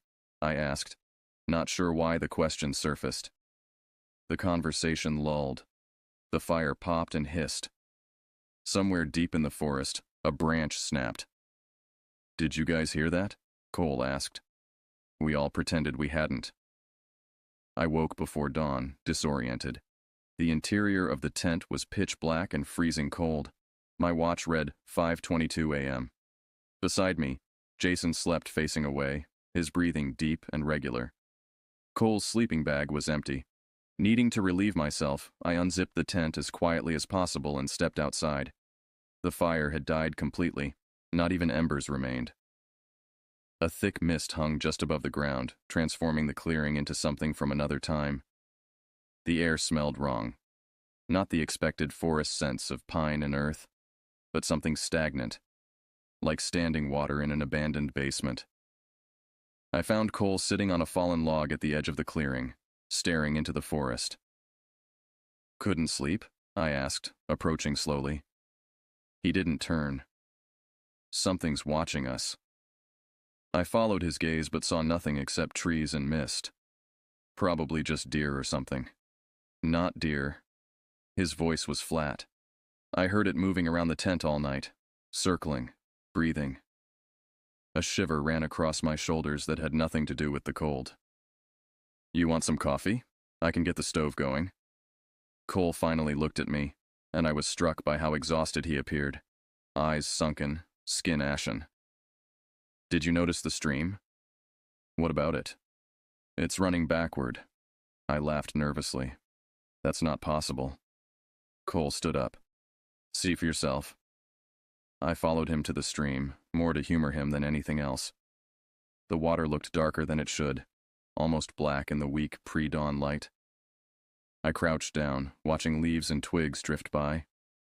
Cole was wrong. The stream flowed in the normal direction. But as I watched, I noticed something odd about the water itself. It seemed to move too slowly, as if slightly more viscous than water should be. "It's just water," I said, standing up. Cole shook his head. "It changed when you came. It knows we're watching now." I was about to respond when Jason called from the tent. "What are you guys doing?" "Just getting some air," I called back, grateful for the interruption. "I'm going to start coffee." The day improved with sunlight and caffeine. Cole became more like himself, laughing at Jason's jokes and helping prepare breakfast. By mid-morning, the incident seemed forgotten. We decided to explore the surrounding area, partly for something to do and partly to gather more firewood. We hiked along the ridge following the stream upstream. The forest grew denser, the trees older and taller. Nearly an hour into our walk, we noticed the first anomaly, a perfect circle of mushrooms surrounding a bare patch of earth. Not unusual in forests, but these mushrooms were a vibrant red with white spots that none of us recognized. "Don't touch those," Jason warned. "They look poisonous." 20 minutes later, we found the structure. It appeared suddenly through a break in the trees, a crude shelter made of weathered plywood nailed to living trunks, with a tattered tarp stretched across for a roof. It might have been a hunter's blind at first glance, but the position made no sense for hunting. It faced a solid rock wall with no game trail nearby. "Someone lived here," Cole murmured, approaching cautiously. He was right. Inside the small space, we found remnants of human habitation. A rusted can opener, a metal cup crusted with something brown, a rotting backpack. "Check this out," Jason called from behind the shelter. We joined him to find what appeared to be an arrangement of animal bones, not scattered randomly, but carefully placed in complex patterns. Small mammal skulls, raccoons, possums, maybe a fox, formed the center of the design. Larger bones radiated outward in spiral patterns. "What the hell is this?" I whispered. "Someone's art project," Jason suggested, but didn't sound convinced. Cole crouched down, examining the pattern without touching it. "These aren't all animal bones." A heavy silence fell over us. Jason broke it first. "We should head back." None of us argued. The return journey took longer than it should have. Twice we found ourselves walking in circles despite following what should have been a straight path along the ridge. The third time we emerged at an unfamiliar clearing, Cole lost his temper. "This is impossible. The stream is right there. We just need to follow it downhill. Let's try again, I suggested, trying to sound calmer than I felt. We just need to stay together and pay better attention. It was nearly dusk by the time we found our campsite again. Jason immediately set about building a fire while I prepared our dinner. Cole sat on a log staring into the forest, unusually quiet. That night, none of us suggested exploring any further. We kept the fire burning higher than necessary and finished Jason's whiskey. The conversation was stilted, full of long pauses and unfinished thoughts. When we finally retreated to the tent, it was with unspoken relief. Tomorrow we head out early, Jason said as we settled into our sleeping bags. First light. Cole and I murmured agreement. Despite the exhaustion of our day, sleep came reluctantly. I drifted off listening to the forest sounds, wind through branches, occasional animal calls, and something else that might have been footsteps circling our tent, too rhythmic to be random, too deliberate to be wildlife. The scream woke me, a sound so primal and terrified that I was on my feet before my mind fully registered what I'd heard. The tent was empty, except for me. My watch read 3:17 a.m., the same time I'd awakened in my apartment before the trip. Jason? Cole? I called, fumbling for my headlamp. Outside, the clearing was transformed. A dense fog had settled, so thick I could barely see 10 feet ahead. The fire had died completely. There was no sign of either of my friends, but their boots remained neatly placed outside the tent. Jason! I shouted, louder this time. Cole! Something moved in the fog, a shadow, quick and low to the ground. I spun toward it, heart hammering against my ribs. Nothing there. My headlamp cut weak paths through the mist as I circled the campsite, calling my friends' names with increasing desperation. No response came except the distant rustling of leaves. Both their sleeping bags were empty, but their phones and wallets remained in the tent. Who leaves without shoes, phone, or wallet? At the edge of the clearing, I found the first clue. Jason's sweatshirt lying on the ground, one sleeve stretched as if pulled forcefully. 10 yards further into the forest, I found his t-shirt. Then his watch. Each item formed a perfect breadcrumb trail leading deeper into the woods. I followed, aware that I was making a terrible mistake but unable to abandon my friends. The fog seemed to part just enough to reveal the next item, then close behind me as I passed. A quarter-mile in, the trail split. Jason's jeans lay to the left while Cole's hoodie appeared on a path to the right. I stood paralyzed by indecision until I heard it. A whisper that might have been my name coming from the left fork. I turned my headlamp in that direction and saw movement. A figure ducking behind a tree. Jason? I called, voice cracking. The figure stepped partially into view. The right height and build for Jason, but somehow wrong. Movements too fluid, posture too straight. Before I could process what I was seeing, my headlamp flickered and died. Total darkness enveloped me. Not the darkness of a night in the woods with ambient starlight, but absolute impenetrable blackness. I fumbled in my pocket for my phone, finding it dead despite being fully charged when we'd gone to sleep. Something rustled in the underbrush nearby.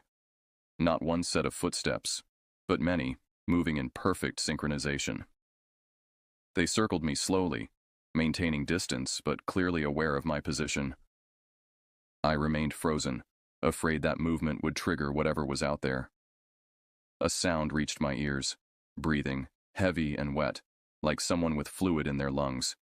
It came from directly behind me. I felt warm air on the back of my neck. I ran, blind, terrified, with no sense of direction. Branches whipped my face and arms. I tripped over roots and stones, falling repeatedly only to scramble back up and continue fleeing. Behind me, something pursued. Something heavy that crashed through underbrush without concern for stealth. After what felt like hours but was probably minutes, I burst through the trees and found myself back at the ledge, our entry point to the campsite. Morning light had begun to filter through the canopy. I turned, expecting to see my pursuer, but the forest behind me was still and empty. I waited at the ledge until full daylight, calling for my friends until my voice gave out. Neither appeared. With trembling hands, I climbed down the rock face and hiked back to the parking lot, half expecting to find their vehicles gone. They weren't. Both cars sat exactly where we'd left them, locked and undisturbed. I drove to the nearest ranger station, incoherently reporting my missing friends. The rangers were professional but skeptical, especially when I couldn't precisely mark our campsite on their maps. They noted that no official campground existed in that area of the forest. "We'll send out a search team," the head ranger assured me. "But if your friends separated from you, they might have already hiked out to another exit point." I knew better but couldn't explain why. The search found nothing. No tent, no campsite, no belongings, no sign that 3 people had spent 2 nights in the forest. No bones arranged in spirals, no crude shelter. Nothing but endless trees and silence. 2 weeks after returning from Whispering Ridge, I received the first letter.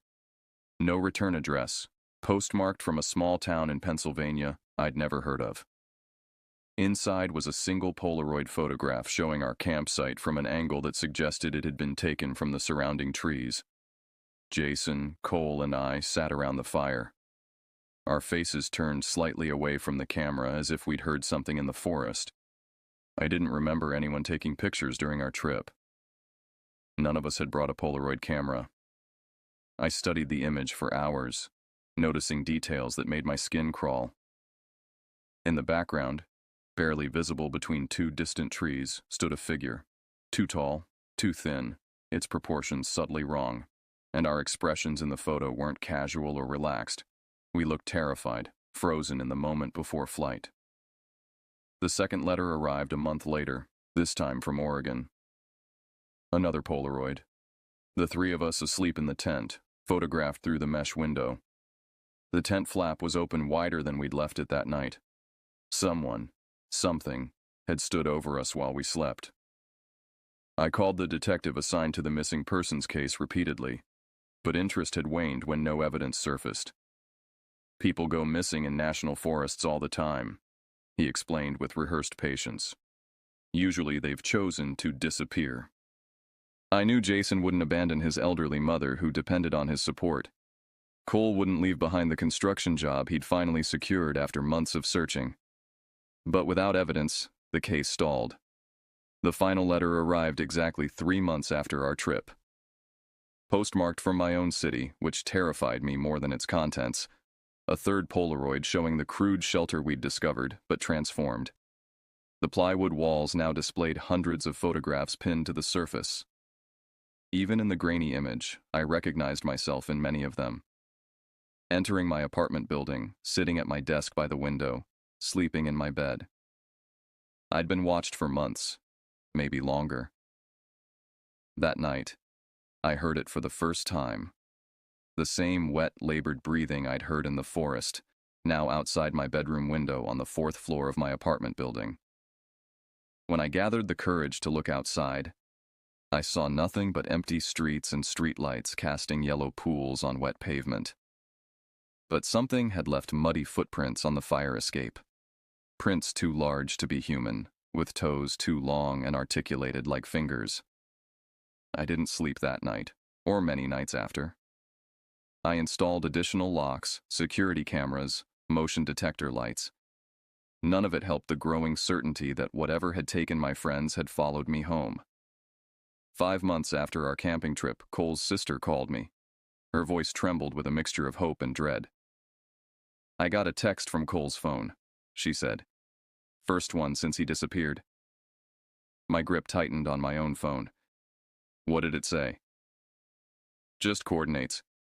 GPS coordinates in one word. Help." I knew before she told me. The coordinates would lead back to Whispering Ridge. When she confirmed this, something inside me shattered. The fragile normalcy I'd constructed since returning from the forest collapsed like a house of cards. "I'm going to send them to the police," she continued. "They won't find anything," I said, surprising myself with the certainty in my voice. "I need those coordinates." "Why? You can't be thinking of going back there." I didn't answer her question directly. "Did you tell anyone else about the text?" "No, just you." A pause. You know something you're not telling me. It's better if you don't know, I replied. Send me the exact coordinates, then delete the message and forget you received it. She argued, of course, threatened to call the police herself if I didn't explain. Eventually, I told her a sanitized version of what had happened, that we'd become lost, separated in the forest, that I believed Jason and Cole might have found shelter somewhere remote with limited phone service. I promised to take experienced guides, emergency supplies, proper communication equipment. All lies.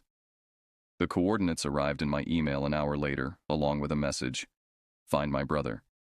I spent the next week preparing, not with camping gear and hiking supplies, but with different tools altogether. A handheld GPS unit, a night vision monocular I purchased from a hunting supply store, a digital recorder, and my father's revolver, taken from the safe where it had remained since his death 3 years earlier. I had never fired it, but I watched enough YouTube videos to understand the basics. I told no one where I was going. I called in sick to work, citing a family emergency. I left no note, made no arrangements for my absence. Part of me already knew I might not return. The forest looked different in winter. Skeletal trees, patches of snow in shaded areas, the undergrowth withered and brown. I reached the trailhead at noon, parked in the now empty lot, and began the hike with single-minded determination. The GPS unit led me unerringly toward the coordinates from Cole's text, which aligned almost perfectly with my memory of our campsite. The forest was silent, except for the crunch of dead leaves and occasional twigs beneath my boots. No birds called. No squirrels darted through branches. The absence of wildlife registered as wrong on a primal level, a warning sign my body recognized before my conscious mind. I reached the ledge by mid-afternoon. The climb was more difficult than I remembered, the hand and footholds slick with ice in places. At the top, I stood staring down at the clearing where we had camped.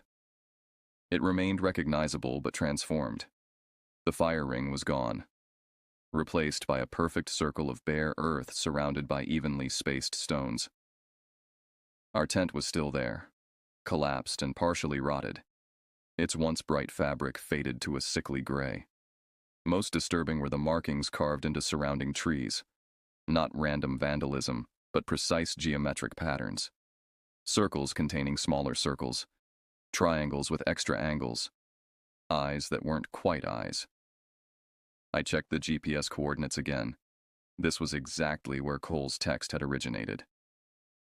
Cole? I called, my voice sounding thin and frail in the winter air. Jason? Something moved at the edge of my vision, just a shadow slipping between distant trees. I turned toward it, hand moving instinctively to the revolver in my coat pocket. Who's there? I demanded. A figure stepped partially into view, remaining half hidden behind a massive pine. The right height and build to be Cole, but something in my gut screamed that it wasn't him. Not entirely, not anymore. You came back, said a voice that approximated Cole's but lacked its warmth and rhythm. It sounded hollow, like someone speaking through a long tube. Where's Jason? I asked, drawing the revolver but keeping it pointed at the ground. The figure tilted its head at an uncomfortable angle. With us. Where he belongs. Where you belong. Show yourself properly, I demanded. Step out where I can see you. You don't want that. Not Cole replied. You think you do, but you don't. Some things can't be unseen. I raised the gun, aiming at the portion of the figure visible beyond the tree. I'm not playing games. Where are my friends? The figure sighed, a sound like wind through dead leaves. They're here. They're everywhere here. Parts of them anyway. We needed parts. A wave of nausea hit me. What does that mean? What did you do to them? Not me. Us. We've been here long before your kind named these woods. We sleep. We wake. We hunger. The figure shifted slightly. But you know that already. You felt us watching. You heard us breathing. You sensed us even before you came here the first time. It was right. Even during our first college trip years ago, I'd felt something wrong about this place.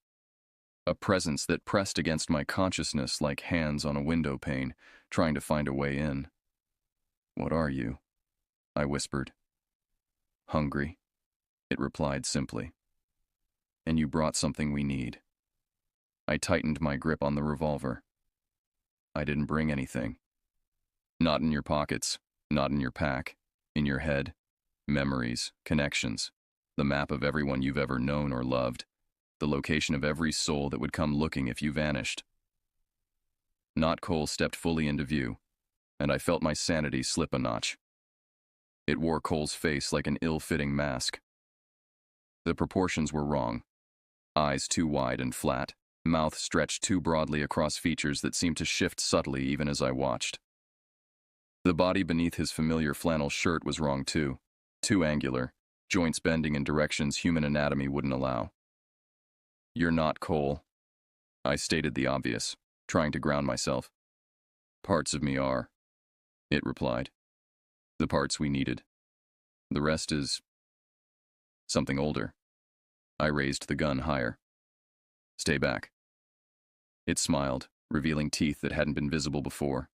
Too many, too sharp. "We've been patient. We let you leave last time because we weren't finished with the others. But now we are. Now it's your turn." I fired the revolver. The sound was deafening in the winter stillness. The thing wearing Cole's face jerked backward but didn't fall. Where the bullet struck its shoulder, the flannel shirt tore open to reveal not blood and tissue, but something dark and fibrous, like wet wood. It looked down at the wound with mild curiosity.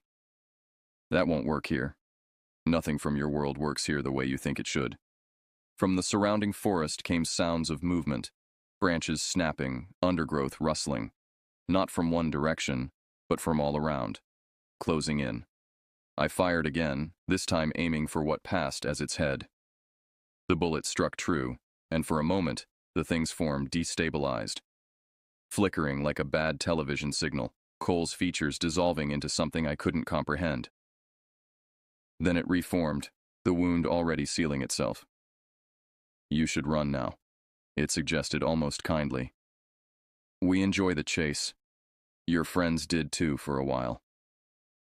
I ran. I fled not toward the ledge and escape, but deeper into the forest, toward the coordinates from Cole's text. Something in me knew that running toward safety was exactly what they expected, what they wanted. The chase was part of their ritual, their feeding pattern. So I ran toward danger instead, hoping to disrupt whatever plan they had in motion. The forest changed as I moved deeper, trees growing closer together, their bark blackened as if by fire, though no fire had been reported in this region for decades. The ground beneath my feet transitioned from frozen soil to something spongier, almost membranous. I tried not to think about what I might be running across. Behind me, the pursuit continued. Multiple entities moving through the forest with unnatural speed and coordination. They made no attempt at stealth now, crashing through undergrowth and calling to each other with sounds no human throat could produce. My lungs burned. My legs threatened to buckle. But terror drove me forward, deeper into the heart of whatever aberration had claimed this section of forest. I reached the exact coordinates from Cole's message as the last daylight faded. What I found there defied explanation. A perfect clearing that couldn't have formed naturally. Trees surrounded it in a geometrically precise circle. At the center stood the crude shelter we'd discovered months ago, but transformed. It had grown. The original plywood structure now formed just one wall of a larger construction that incorporated living trees, their trunks bent and fused into impossible shapes to create a cathedral-like space beneath. The tarp roof had been replaced with a canopy of interwoven branches that pulsed slightly, as if respiring. Most disturbing were the photographs. Hundreds, perhaps thousands of them, covering every surface. Polaroids, digital prints, ancient sepia-toned images, all showing people in this forest. Some dated back decades based on the clothing styles. Some were recent enough to show modern hiking gear.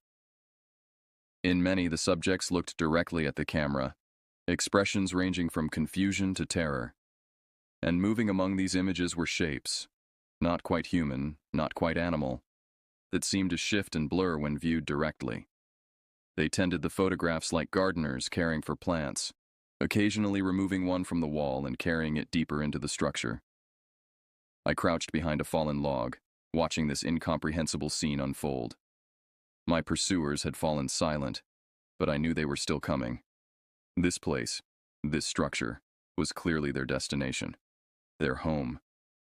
As my eyes adjusted to the growing darkness, I noticed something at the center of the shelter, a device that seemed jarringly out of place in this organic nightmare. A camera. Not digital, but an old Polaroid, mounted on what might have been a tripod fashioned from bone and sinew. Beside it lay a pile of objects I recognized with growing horror. Jason's watch, Cole's pocket knife, my own lost hat that had disappeared during our trip. Personal items taken from dozens, perhaps hundreds of victims, over who knows how many years. I understood then, in a moment of clarity that felt like breaking through ice into freezing water. They didn't just take people, they collected them, preserved them somehow in these endless photographs. The camera wasn't just a tool. It was the center of whatever ritual they performed. My revolver had 3 bullets remaining. Not enough to fight whatever these entities were, but perhaps enough for what I needed to do.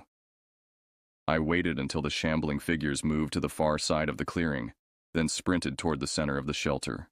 The ground beneath my feet felt warm and yielding, like flesh rather than soil. I reached the camera, aimed my revolver at it point blank, and fired twice. The Polaroid exploded in a spray of plastic, metal, and something dark that might have been blood. A scream tore through the forest, not from any single entity, but from the forest itself. The trees shuddered. The ground convulsed. Photographs began falling from the walls, their images melting and running like wax. The figures turned toward me, their forms fluctuating wildly between human appearance and something else. Something with too many limbs, too many eyes, proportions that violated the laws of geometry. I fired my final bullet into the pile of personal effects, hitting something that sparked and caught fire. The flames spread unnaturally fast, engulfing the center of the shelter in seconds. As the fire grew, the entities became more substantial, more visible, as if the flames revealed their true nature. What I saw in that firelight broke something in my mind. They had never been human, never been animals. They were something else entirely. Ancient intelligences that had learned to mimic life forms but never quite mastered the subtleties. The largest of them lurched toward me, its form settling briefly into a grotesque approximation of Cole. Beneath the familiar features, I glimpsed something vast and incomprehensible. A consciousness that had existed in these woods long before humans arrived, feeding on fear and memory and identity. "You cannot unmake us," it said in Cole's voice. "We are bound to this place." "I don't need to unmake you," I replied, backing toward the edge of the clearing. "I just need people to know you exist." From my pocket, I pulled my phone, not dead as I'd led them to believe, but recording everything since I'd entered the clearing. I'd live-streamed the entire encounter to a private server, insurance in case I didn't make it out. The creature wearing Cole's face recoiled as if physically struck.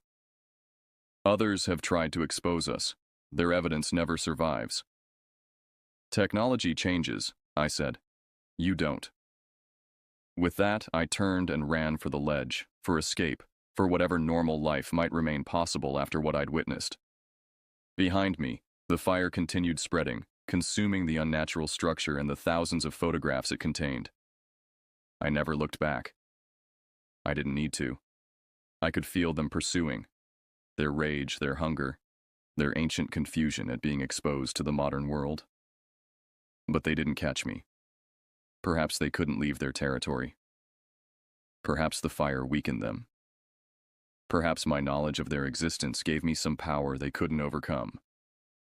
I reached my car just as full darkness descended, drove straight to the nearest town, and collapsed in a motel room. The live stream had worked, grainy, dark, but clear enough to show the structure, the photographs, the fire. not clear enough to show the creatures in detail, which was perhaps a mercy. That was 2 years ago.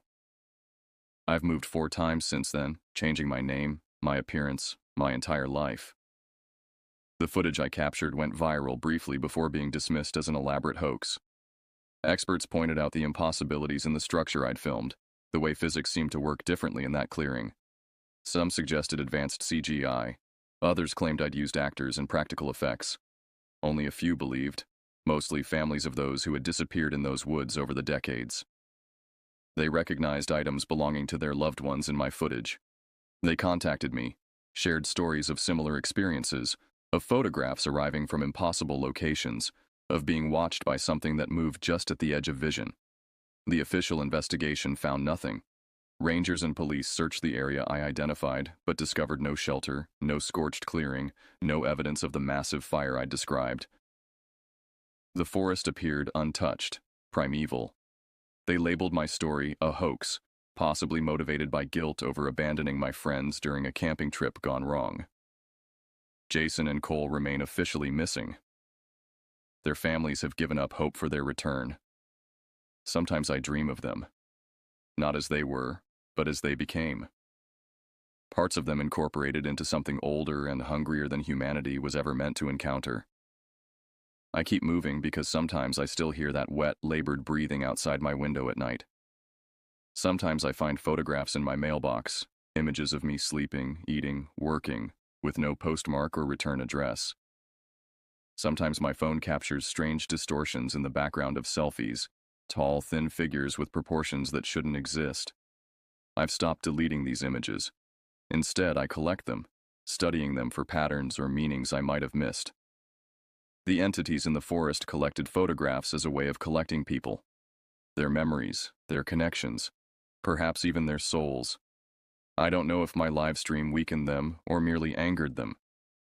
I don't know if burning their collection released their victims or simply destroyed evidence of their existence. What I do know is this: the forest is still there. Whispering Ridge still waits for hikers to stumble across its unnatural clearing. And whatever hungers there is patient, ancient enough to wait decades for revenge, intelligent enough to adapt its methods to a changing world. So I keep moving, keep watching. I've installed cameras in every corner of my current apartment. I sleep with a weapon within reach. I avoid forests entirely. And if you're reading this, consider it a warning. If you're ever hiking and find a clearing that seems too perfect, a campsite with a fire ring already prepared, or a ledge that must be climbed to reach an isolated spot, turn back. Some parts of our world were never meant for human habitation. Some entities we were never meant to encounter. They're still hungry. They're still collecting. And sometimes, on nights when the wind blows just right, I swear I can hear them breathing, just outside my door, waiting for me to let down my guard. God help me, sometimes I almost want to.